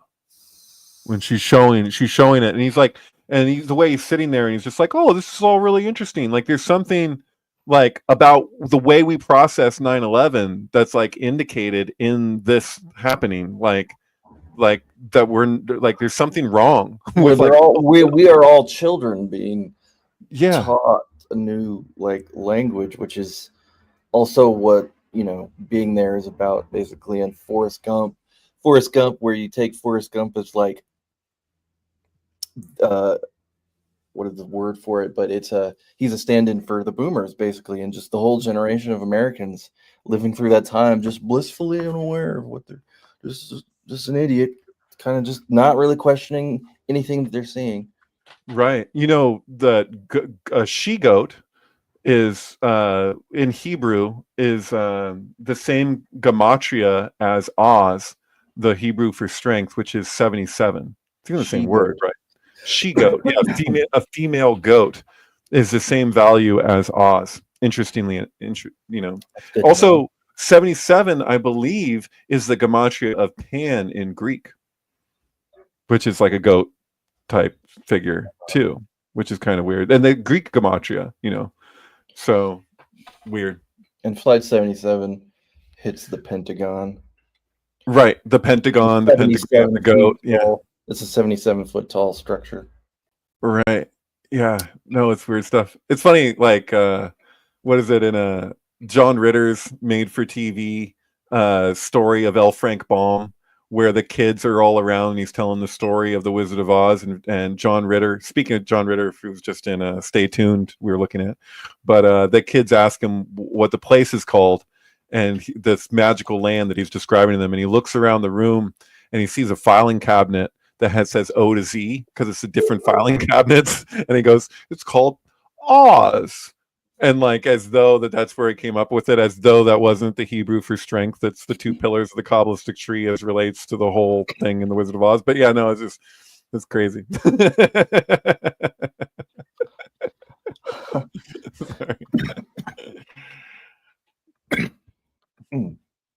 But yeah, and there's a significance too with the goat thing with 9/11, because there's two goats traditionally in the scapegoat ritual, where one that they kill and the other they release into the wilderness. The one that's killed is actually to Hashem. The one that they release is to the klipot. So they're handing the other one to the outside ones, because they said the goat's not going to survive in the wilderness, So the one that they release is actually the one to the demons. The one that they kill is to God. It's really weird. But the idea of the two goats, right? The two pillars, two goats. I don't know. Just put it out there.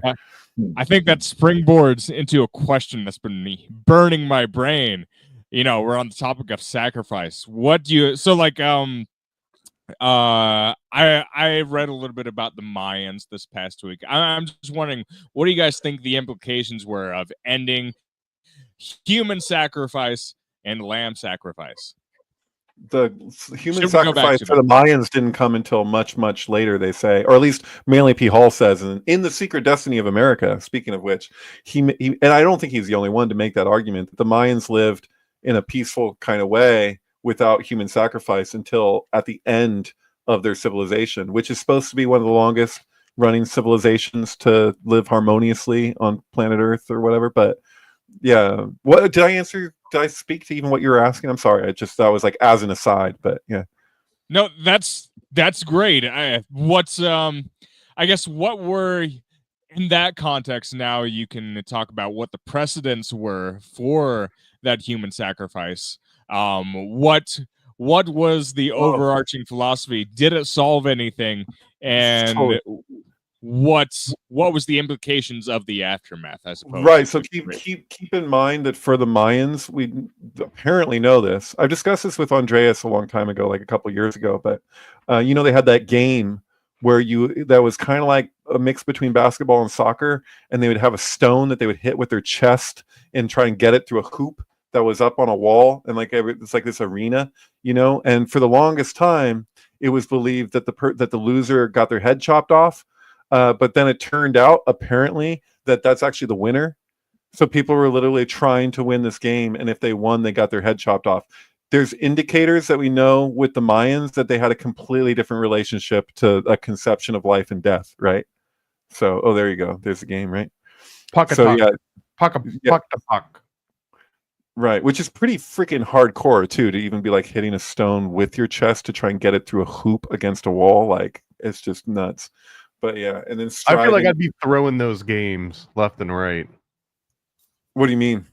Throwing I them? mean, if you win, you die. So Right. And I almost got it that time, guys. I'm sorry.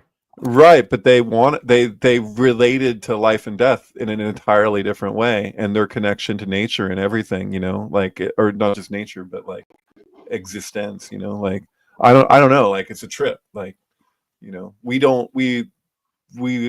fear death and are attached to life. Like apparently the Mayans felt that they were one entity or something, and that I don't think that those people who were trying to get that ball to that hoop even really believed in death necessarily. They're just like, you know, something else is happening, you know.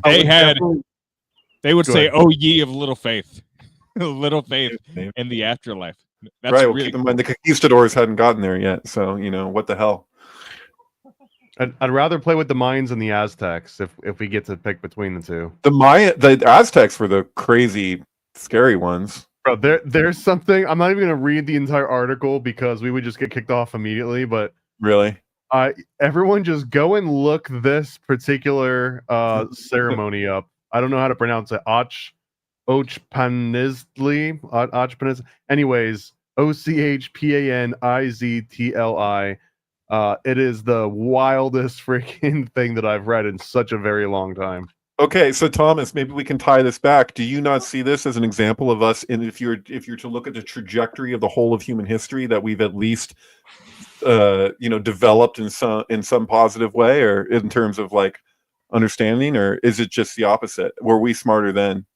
Like, or not just smarter, but I guess smarter. I was talking about fallacies earlier, like. I would say we're more sophisticated, and I mean that in a pejorative way, like in the bad version of sophisticated. Not that I want to have my skin flayed or anything like that, but I feel like we're doing the exact same rituals, but we're just so far removed from them that we're convinced that it's, I guess, a more humane version of it. But I almost feel like the guy that's complaining in like the fall of Carthage. That's like, you're not giving them your good babies. You know what I mean? Like, you're doing the thing, but you're not doing the thing. You're going through the motions, and you're doing all of the inconveniences for you and for everyone else, and you're not even really doing it the right way. So, like, why even do it at all?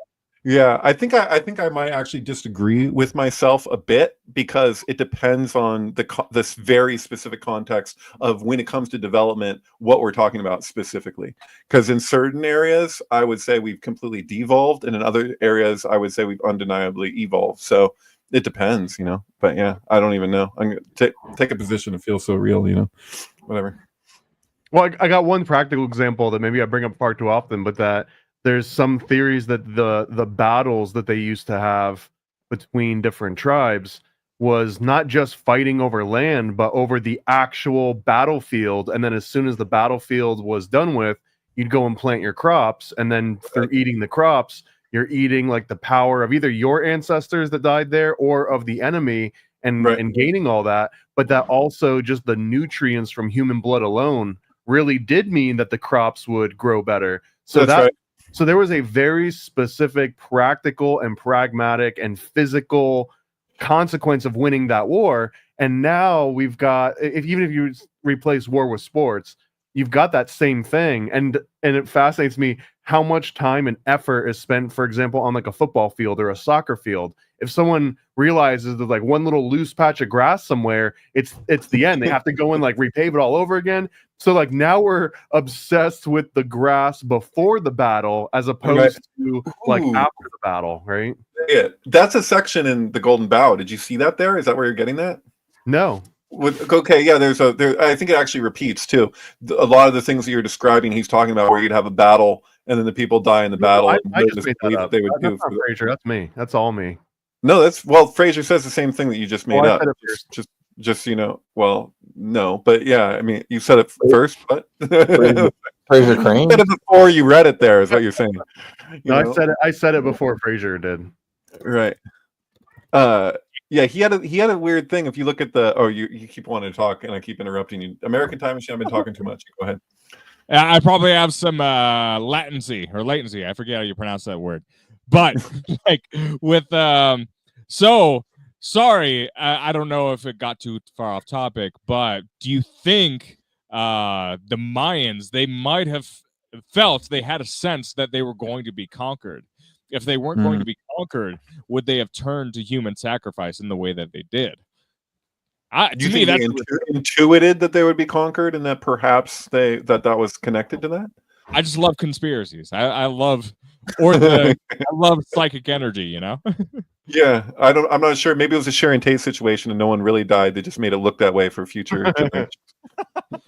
I think it might even be the inverse. It might be more that the mind, let's just say if it were in the world so simple, the minds just like run into the Aztecs as if they just exactly, existed at the same time and they fought each other. But you run up to battle and you're like, damn, they're doing stuff to themselves that I don't even want anyone to do. Like, I wouldn't even do that to them in battle, and they're doing it to themselves willingly and celebrating it. That would be the ultimate psych out, bro. That would be. Oh, you're right, dude. That's the same. Show up and they just take out their quarterback, like right there in the field. You'd be like, whoa. Right. That's the same principle as Eminem in Detroit. Just like, I'm going to do a battle right now, and then just ripping into yourself and putting yourself down, and then starting on them. So by the time that they get to the mic, they're like, I don't even know what the fuck. The guy's just for himself a new one. I got nothing. Actually, the golden bow. What? That was a passage in the Art of War. Before the war begins, just to shoot your general. Like, yeah. Look, read the book. Right. Huh. Interesting. What were you saying, Alex? You had something? No. Oh, I misheard. Nothing. Okay. I don't think so. Boring psyop guys. I am. I can't get over that comment that somebody left the last time I was on. Said, what is this? Comment? Something like just that I was really boring, and something about, is this bro a psyop or what? And I was like, right. If I was a psyop, I probably wouldn't be boring. The thing is, though, is that I'm wearing the Emerald City glasses. So, like, when you're talking about numbers, I'm actually having a different conversation than I think a lot of people are hearing. Or I'm listening to a different side of a conversation, because, like, I'm hearing things communicated that I'm not even able to, like, even begin to, like, articulate all the implications of, and, like, I'm processing it all super fast when you speak. So you're, like, saying numerology stuff, and I'm like, oh, well, that relates to this, and I'm only actually speaking, like, such a small fraction of, like, what I'm actually hearing or what I'm actually processing. And I'm only speaking a fraction of what I'm really, like, kind of having going on, or just the different, like, elements of the whole matrix, which I really can't get into in speech. That's why I write. Right. Promote my writing. So it's like, was that I don't know, was that an SNL bit or something where it's like they had, like, they're selling, oh no, I think it was Tim and Eric actually, where they're selling books of just numbers. They're like, look at all these numbers, like, and they're just selling the numbers books, where it's just like I can't. Just page after 1, 2, 3. Page after page, just numbers. We read the numbers. It's on page 237. Right, but no, there's you're looking at things that are connected in a numerological way, and meaning can be extrapolated from all of it. And also, a lot of these people who are listening to you here, I'm sure how many of them have actually, like, looked through all of your, like, you did those Photoshop gray images with the connections where you're looking at, like, what it is that you're like, there comes a point with that stuff that there it is, encyclopedia. There comes a point with that stuff where it's just like, it starts to communicate a higher order, and it goes beyond what could easily be, like, manufactured. Like, if somebody's building a building and you're taking all these measurements, I mean, Scott Onstad showed that in his Secrets in Plain Sight series, where it's like you're looking at it at a point, you get to a point where it's like everything you can entertain that there would be a degree of intentionality, and then it crosses a line, and he's actually able to show probability where it's just like, wait, how is that possible? And I like really crave that. That's why I do the sync film stuff that I do, because every so often I come across something, I'm like, wait though, how did that just how did that happen? And being able to document it is so much cooler, because like if you're on psychedelics or something and you catch something like that, you can have the most profound like connection where you're like, wait, no, that's fucking crazy.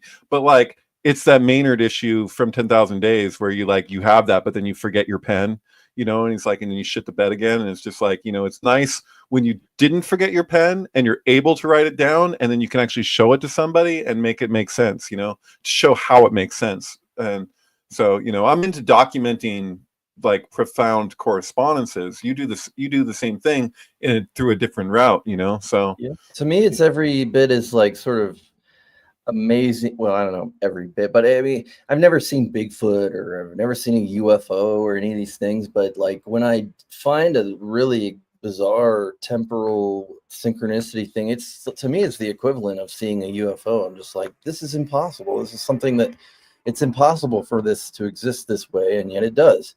And so why does it exist that way? What are these numbers? Why are these numbers? And that's how I spend my time. Right. I've been kind of remiss on, I haven't posted anything lately because I'm in the midst of moving, but once I get moved, I'm gonna really watch out. I'm gonna be really cranking them out, I think. So. Oh, nice. We got a room opening up, just so you know, again. So if you and Erica wanted to come out here, the option is open this next month. So we're good. You're good. Yeah. We landed a place in Portland. So totally. Well, if anybody out there but I might come visit. I'm definitely gonna come visit again and yeah. hang. Totally. Real life. Mm-hmm. Cool. American Time Machine, how we doing, man? I'm still reading about this ritual. It is absolutely, and it's very progressive, but it's also very violent. Man. Could you summarize it without going over the line? It's kind of hard. I like you saying that it's progressive and violent. That's what's happening right now in the world. Very progressive. The progressives are getting pretty violent. I've noticed they're shooting up car dealerships. It's getting crazy. What they do is that the old women of the village lock up a young virgin maiden in like a cage or something, and like poke and prod her and all this stuff. And through everything they do, like they do horrible things to this girl. And it was seen as an offense to the god if you were to cry or scream or show that you're in any sort of discomfort. So the entire time that horrible things are happening to this girl locked in a cage, she has to be smiling and laughing and just like putting on this incredibly happy front, not only knowing that she's being tortured, but that also she's going to be sacrificed. And they bring her up to the top of this temple, and then they tell her, oh no, don't worry, we're not actually going to sacrifice you. You're here for procreation. But then someone comes up and does in fact sacrifice her. It's like the ultimate switcheroo. But then the guy that sacrifices her takes her skin and wears it, and now he's her. And then when he goes back down, all of his bros, all the warriors from the tribe, they come and they treat him as if he were her because he's wearing her skin. And then it turns into this very illicit fertility dance ritual. I don't know how far they go. This is what I meant by very progressive. Trap was really aimed at, right? That was because it wasn't for nothing. It wasn't just like they're actually trying to. Is this? Who's the guy that sat down and wrote this the first time, though? Right? This didn't just like happen. I guess it did happen organically. It didn't happen spontaneously. So there were probably iterations of this thing over time, and someone was like, "No, you gotta skin her, otherwise this whole thing doesn't work." Right. You've been doing it wrong. You gotta. Oh no. You zig. You were supposed to zag, or what was it? French got waft of being John Malkovich to it, you know, like getting inside someone's skin and. Right, or Silence of the Lambs. Yeah. Silence of the Lambs is like, what's going to happen? Like, is that going to be like an LGBTQ XRQ24 like anthem movie or something? I don't know what's happening there. Isn't that like he tucks it, doesn't he? He's trying to become a woman to the point where he's literally going to wear the woman's skin to become the woman, right? Like that's Silence of the Lambs. Silence of the Lambs. We were talking about Buffalo Sil- Bill. Buffalo Bill, yeah, not Being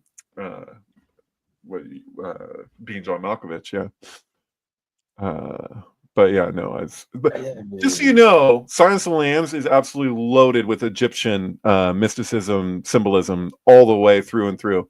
Like everything about it, even up to the title. Like they're like it takes place. Manhunter, just real because it's not the same story. It's based on Red Dragon. That's right. Never mind. But Manhunter's good. It's related. The Dragon's related, is it not? Yeah. It just doesn't have the trans. Oh yeah, dude, what the hell? Yeah, no, but this was something I got from Horse Lover Fat originally that all checked out. The subliminal synchrosphere, which, by the way, I want to get all of that, his stuff, through Wayback Machine and save it into a hard drive. If you want to help me with that, Alex, because I'm not used to doing that, but maybe you know how to do that. Talk to that. I think Mr. Cyanide Pilled, who is on the Twitter, was posting stuff with his stuff. He had one full blog that he was able to save because this guy erased everything he ever did. But he's the best blogger for anything synchronicity related by far. That he's better than me. He's better than you. He's better than Patrick. He's better. Like I in the sense, like it was so dense. Like what that guy was able to publish online. Like it's fucking crazy. But yeah, he did a thing on Silence of the Lambs where he's able to show like the thing with that bug, like even what it's called, like that was found in the back of the throat. That's on the cover of the movie, the moth. You know how like that moth. Yeah, so yeah, but that moth, like what it's called, like isn't the name of the moth in reality, but the name that they use in the story directly connects to the tool that was used to place the thing in the back of the pharaoh's throat. So like so they find it in the back of the throat in Silence of the Lambs. Like it's an Egyptian communication. It takes place in Memphis, right? But not Memphis, Egypt, Memphis in the US, but they like there's scenes like once you know the Egyptian connection, you'll see it all the way through, like the way that they treat the Washington Monument as like the obelisk symbolism with the sun in the movie. Like there's like all the way through the movie, there's like Egyptian reference after Egyptian reference. Like it's crazy. In the Silence of the Lambs apparently has to do with like Osiris related. Like I think it was in Zeitgeist where it's one of the few things in that section of Zeitgeist that's actually completely true. Was like the idea of was it Osiris was the shepherd of the lambs? Like there's like a whole like I don't know, by hook or by crook, and how that tool relates to like shepherdom or something. I don't know. I won't do any of this justice completely, but yeah. I just saw the most. I don't. This sounds so random. I've never heard this before. Not only were several scenes filmed throughout Memphis of Silence of the Lambs, but the story itself follows Johnny Cash's life and trials. I've never heard that before. Trippy. That was probably Horse Lover Fat from Subliminal Synchrosphere. He probably pointed that out too. I'd have to look, but he seemed to catch every little bit of everything. What was his name? Well, it's a Philip K. Dick name that he went by. The guy, I don't know his real name. He lived in Dublin. We always get him on Always Record, but it like seemed like it was almost going to happen, and then it would fall through. But he's like that guy who wrote that blog. He was freaking on one, dude. Like I don't know what the hell. Like it was so dense. Did you used to look at that, Alex? Do you know what I'm talking about? Yeah. He's a classic. I mean, inspiration to me for sure. Yeah, but he went a different route than some of us went, which I think that there was kind of a like he was in a place of a lot of like he would find synchronicities and not treat them as just synchronicities. Like even though he called it subliminal synchrosphere, he believed that this is like a larger plot and that there's like this whole other very ominous side to all of this stuff that got really, really dark. And so he was freaking serious. I think you're right about that. That's true of Crypto-K. That's sort of something that early on attracted me to it, was sort of like not just these are just things. It's all like kind of the Dikatzian, like this is all God's playground or whatever, to like, no, there's something dark here. Like this is there's some dark energy, and it's just as I mean, Mark Leclerc had an amazing sense of humor, and when he would laugh, it was always so genuine. And he would say things that he really authentically believed when it came to sync that was so freaking terrifying, dude. It was so freaking heavy, like really laying it on heavy.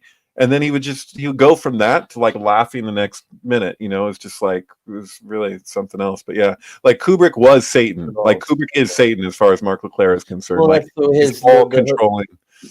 How Stanley Kubrick is Satan, and how I learned to love Stanley Kubrick, even though he's Satan, or something like that. That was his, his take on it.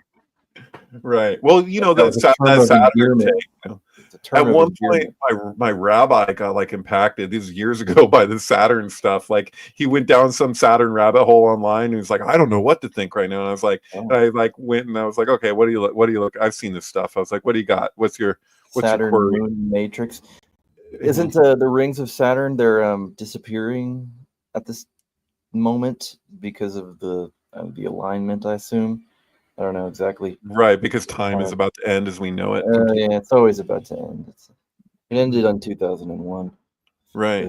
But I mean, like, even this, like this at the end of The Shining, is like that he's quote unquote in an evil reincarnation cycle. That's Kubrick's quote here. Like it feels very Back to the Future. Like the people disappearing from the photograph is like him appearing into the photograph or something. It's like something really, really bizarre about that. Yeah. And what is in his hand? What do you think it is? Is it in the original photograph that there's something in the guy's hand, or was that also inserted like Jack Nicholson's face was? It's a good question. With the great a tab of acid. He's just holding a tab of acid in his right hand. It's this would have been a little early for that, no? Oh, 1921. I've called it the Ticket to Ride. Ooh. You know, the anniversary, like the digital remaster of Dark Side of the Moon, that if you turn it up at the very end, after it's like with the guy, you know, they have the heartbeat at the end of the album, and then the guy goes, "There's no Dark Side of the Moon, really. As a matter of fact, it's all dark." If you listen really, really closely, if you turn it way the hell up, you could hear an instrumental of Ticket to Ride play. Like the people who engineered it just decided to do that, and it feels oddly symbolic there, but yeah. Sean, one of Sean's videos, which is focused on that picture and that sort of moment, it's the one that's all about the shoulder, like the emphasis on the shoulder throughout The Shining, and his sort of like position, his video on this image, he labels the thing in his hand as the misdirection. And whereas it's in the context of a magic trick, here you get the misdirection and then the prestige, whatever they're all thing. But the prestige is, there's something going on with his shoulder where when the picture dissolves into a different, closer shot, the picture changes and there's a little bit of his shoulder is changed. So it's literally like when you juxtapose them, the two versions of the picture, it's his shoulders dislocating, which is tied into how Danny's shoulder dislocates. Jack dislocates his shoulder. Oh, I got you. You did this to him. Yeah. Okay. Yeah. So if you see her hands, where the lady behind her has her hands together, it looks like she's lighting a match by his shoulder. It goes in, and part of that shoulder is kind of shaved down, and you can see what's in her hand. So it's very clear that it's sort of changed, and it's like, okay, this is a continuity error? No, this is Kubrick's code here. Right. It's all about the shoulder. So that's just what I thought of when you say like what's in his hand. It's like, well, it doesn't matter what's in his hand. What's going on is what's with his shoulder. That's the question. Right. This image is also pointing out that there's a lot of people that are wearing hearts, that all of these red circles are showing some sort of a heart symbol on people's clothing. Huh. I see it. Yeah.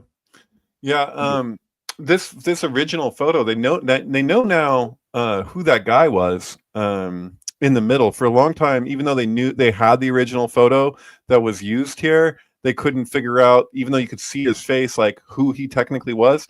I'll have to look it up again, but I believe he was a famous musician or dancer, a musician, It I was believe. Santos Cassini, right? Like, Yeah. which relates it to Saturn again because Thank you. That's right, Cassini. Right. Yeah, that's crazy. Yeah.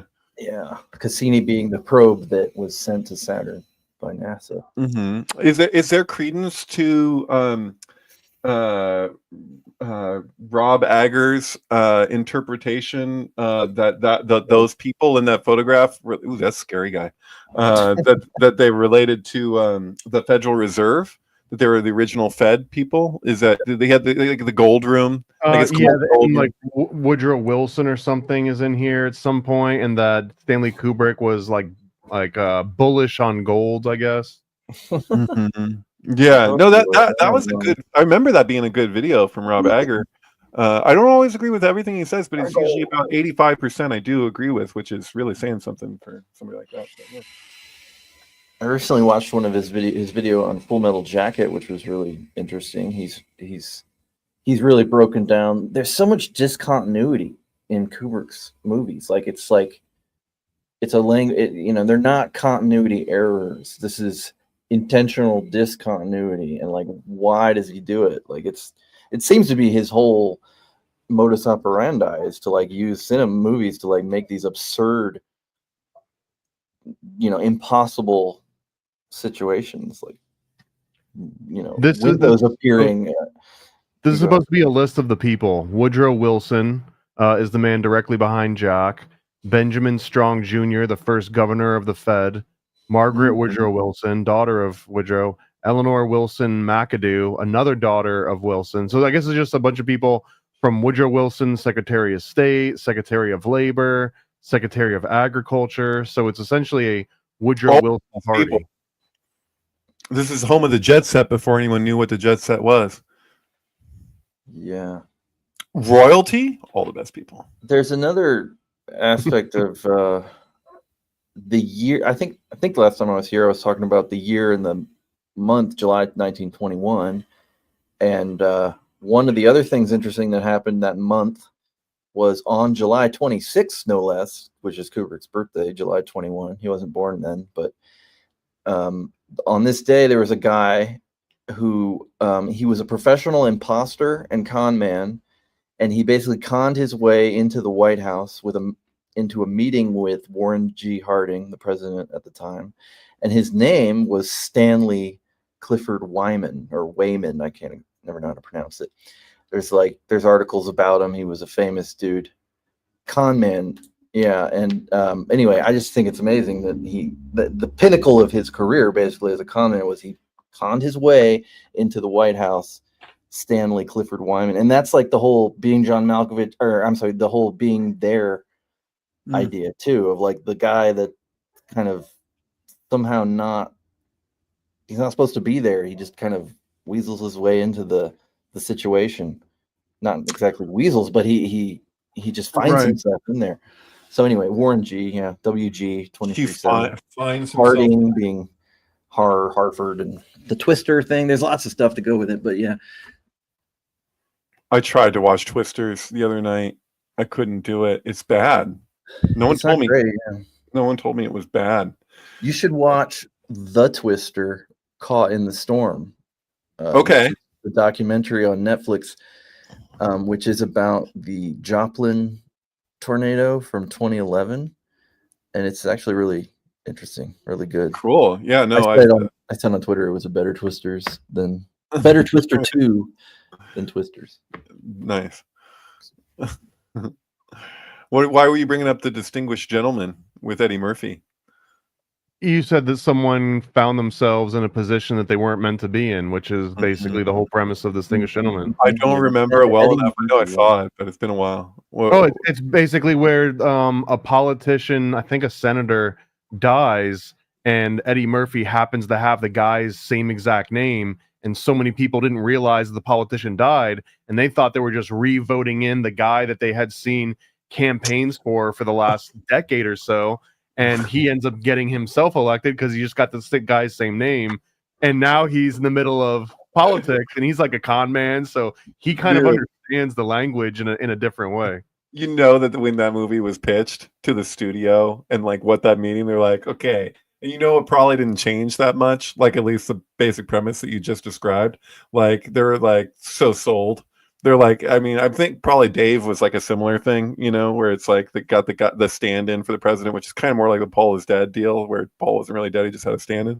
But you know that when they sold that to them, they were just so like that was like the Seinfeld meeting when they're like pitching the show, you know, they're just like, so get this. You know, no, I don't know. That's good. Bulworth might have been similar. It's like, have you seen Distinguished Gentlemen? Well, Warren Beatty, and they were like, okay, got it. Right. Well, I Bulworth, mean, by the way, that goes back to Trading Places too. I mean, Eddie Murphy is basically kind of it's the same idea in a way of the two people. In that sense, it's two guys that are out of the out of their element. One guy's rich guy being poor, another guy poor guy being rich. That's crazy. Like Trading Places, like from a sync perspective, is one of those crazy ones. It totally relates to Supertramp's Breakfast in America, you know. But like, there's something really, really like these guys made a killing on orange juice sales. Oh, we've talked about this before with Aaron Russo and his freedom to fascism thing. But yeah, no, it's just. Oh, yeah, I mean, there's some really strong 9/11 predictive programming, right? But I was gonna say, like the Mortimer and whatever, the two guys like in Trading Places, the way that they're shot like throughout the movie, that they're not twins.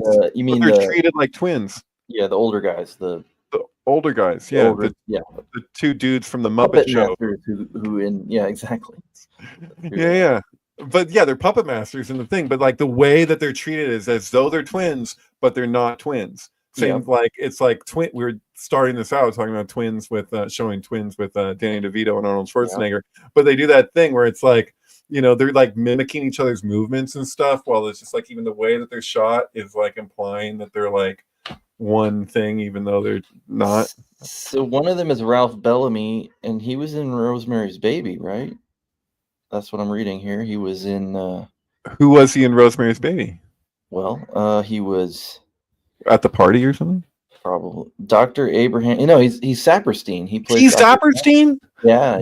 Guy was Saperstein. Oh, weird. Dude.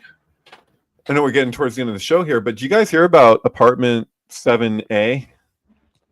There's a prequel to Rosemary's Baby that came out recently. It's kind of bad and good at the same time. You know, I watched this, and I never for a second put that together, that this had anything to do with another movie. Really? What? You watched the movie and didn't put that maybe I just wasn't paying attention. Apparently, well, maybe you're just not a huge into Rosemary's Baby, because like, you know, when they show up, they're the old couple they're obviously playing the old couple from Rosemary's Baby, that take her in. But I'm getting it now because of the freaking short hair too. I gotta. I know we're here at the end, and you guys might need to go and let me know if you do. But I just wanted to like give you like, why is this so freaking cool? Like, even though the movie kind of sucks, because you know, that woman. I might butcher this a little bit, but that woman that's in Rosemary's Baby who falls out the window and lands on the white Volkswagen Beetle in front of where John Lennon was killed, like that woman in the movie, Mia Farrow, when she meets her in the laundry room, says, "You look just like," and the name she gives is the actual name for the woman who's in the role, but people knew her by her stage name, or maybe it's Strike That, Reverse It. I can't remember, but she says her actual name one way or the other, and which makes it kind of meta, right? At the moment that Mia Farrow says that, her character Rosemary says that to this woman, she's like basically saying, "You look like this woman who you actually are." And so that woman was Playmate of the Year, 1968, the year that Rosemary's Baby came out. For the photo shoot, for the centerfold, you may have seen it before, her image. In that centerfold, it's a horizontal, and she's on a hammock. She's laying there on a hammock. That shoot was the worst accident in Playboy model shoot history. The girl fell off the hammock, landed on a rock, and broke 4 ribs. And like, she's the girl who lands on the Beetle, like where John Lennon was killed. It's so freaking weird. And then years later, she ended up a meth head, and I believe she shot her husband with a revolver. I forget her name too. I'm not doing this total justice, but so this is her backstory in the movie, that they used to make this up. It's pretty nuts. But anyway, Is it Victoria Vetri? Is that what we're talking yes, about? that's who we're talking about. And so the name that Mia Farrow gives is her other name. That's her actual name and not her stage name. So she says, "You look just like so and so." But yeah, totally nuts. Oh, totally the wrong. I was totally showing the wrong screen here. Yeah, that's me. Yeah, that's her. So yeah, so they did a pretty good job of portraying her. So I thought she died. No, I'm sorry. No, she killed her husband, I think, years later. And there was a rumor that it was with a gun that she was given from Polanski to protect her from the Manson family. I'm calling bullshit, but still, it's an interesting, crazy story with this lady. But yeah, the fact that they made a prequel about her character, because you never really know. You're like you assume she got pushed, out the window, but they're like, oh, they rule it as suicide, But, yeah. What's that about NASA there? Go back up a little tiny bit. A little bit more.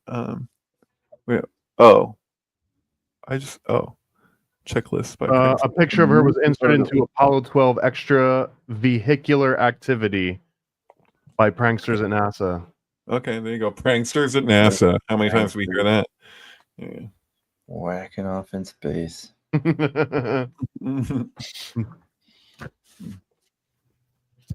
Well, if anyone wants to get a little bit more schizo, this is actually a fascinating article about how Stanley Kubrick, David Lynch, and the Parent Teachers Association all connect somehow. It's freaking wild. You have to buy it to really understand it.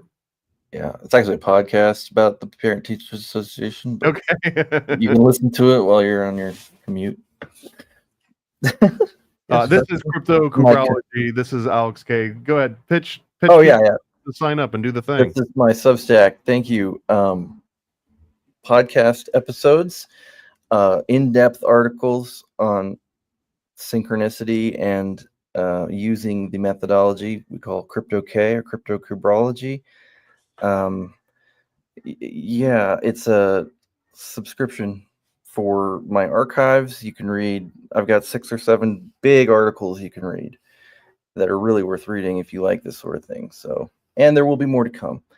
And like I said earlier, I'm moving, so I'm sort of inactive at the moment, but there's a lot there. You can currently, for free, you can read the one Stanley as a Bear, which is my most recent one, which is about the kind of the origins of Crypto K in some ways, and is about subliminal bears in general. And yeah, check it out. That's cool. That's it. Thanks for having me. Nice. And then we've got Mkultrasound 723, David Charles Plate with the freaking sync book. Which one should we highlight? Oh, well, we were just talking about Rosemary's Baby. That's pretty good. Look at that. I got Rosemary's Baby with the white album. Actually, I think I need to re-up this one because the version of this that's on Twitter is actually better than this one, which is in my highlights. But yeah, if you go to my highlights on Twitter too, there's there's films that aren't on the website that are on Twitter, and there's films on Twitter that aren't on the website. It goes both ways. So. But yeah, don't jump into that one, the one with the green. Jump into this one with the green. Don't jump into it because it's got a lot of it's behind the green door with Marilyn Manson. Should we just play Russian roulette real quick? Just one frame. It's dangerous if you do. Okay. Yeah. You can get the whole episode full. His hairs on the back of his neck just stood up. He has no idea why. What are they doing on that stream? Yeah, so go follow David Charles Plate, Mkultrasound 723. Click on the highlights, and you can watch entire movies and listen to entire albums all in the same place. And somehow they're allowing it to stay up. So kudos to you for figuring out a loophole somehow. Yeah, and kudos to Guillaume in France and Alan Abadessa Green for helping the website happen that is linked at the top of my Twitter too. So that's pretty amazing that we've been able to have over 200 sync films available for free streaming and download, just available. Like there they are. So yeah, happy. American Time Machine. I was gonna pull up a link for you. I searched ass to mouth on Google, and I didn't know which one of the images to show. Which one of those was you? Nah, the real stuff is American Time Machine. I think that actually does show up pretty quickly under a Google search. So I still do music to this day. Part of the reason I'm here today is because I proposed to Andreas to redo a SyncTank intro. So maybe he'll try that out soon. I think I like it. I think if he does it, you guys will like it too. Yeah, it's the music is on Spotify. I've gravitated towards doing a lot of like electronic stuff, and now the projects I'm doing are taking longer because I guess it's really the next step of ideas. The more complex you want something to be, the harder it is to do. So yeah, it's a lot, but yeah, there's electronic music.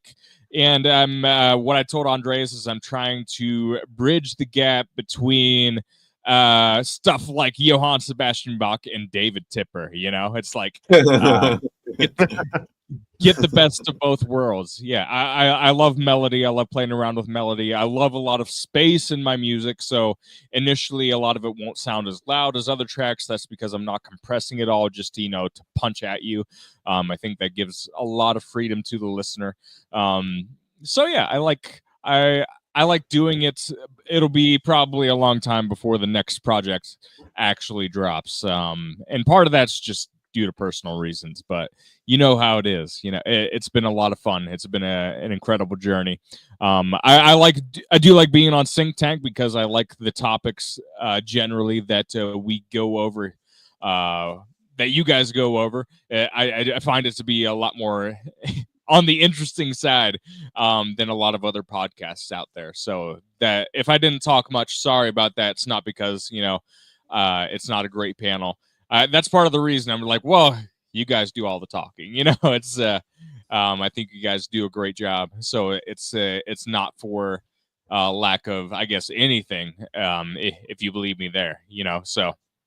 Do you remember in a Half Baked, the guy on the couch who doesn't really say anything, and then at the end he says something like really important? It's kind of like, or like Jay and Silent Bob, where it's like Silent Bob like comes in with something, you're like, oh shit, somebody had to say that. I'm like a lifelong mute, so for me to even speak, like, not in my normal self, so I relate to just sitting there and listening. So anyway, that's cool. Some sort of brothers for sure. Yeah.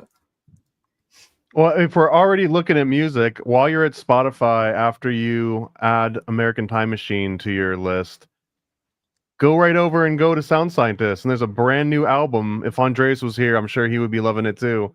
It's called Modern Mormon Music. I'm not Mormon, but there just happen to be a bunch of old Mormon hymns brought up to date. And I was hoping with the name that I'll just catch unsuspecting Mormons listening to like some jams and then finding other weird stuff through the process. But yeah, go check out Sound Scientists, Modern Mormon Music, and also ParanoidAmerican.com. That's me. And I just dropped these new sticker books. And anyone that grabs a sticker book, first of all, they're 25% off, but also I'm going to load it up with a bunch of sticker sheets and like stickers that I haven't even released yet, just as a thank you for jumping on these, because I literally just posted them this week. So if you like stickers, the sticker book, it's got like reusable sticker paper, so you can put all your stickers in one place and move them between pages and like use it as like your sticker storage. So I love these things. And since I'm running the show, I get to do all kinds of plugs. Check out this right here. This is the mailers that are going to be going out over the next week or two.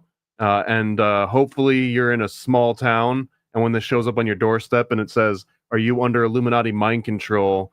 Everyone's going to ask you what the hell you ordered, and then you can explain to them you got the latest comic from Paranoid American and Donut, all about the Illuminati. The postman. Oh, okay. Yeah, that's fun. All right, man. Well, I love you guys. This was fun. See you at the next one. Hello. Welcome to the Xirtus.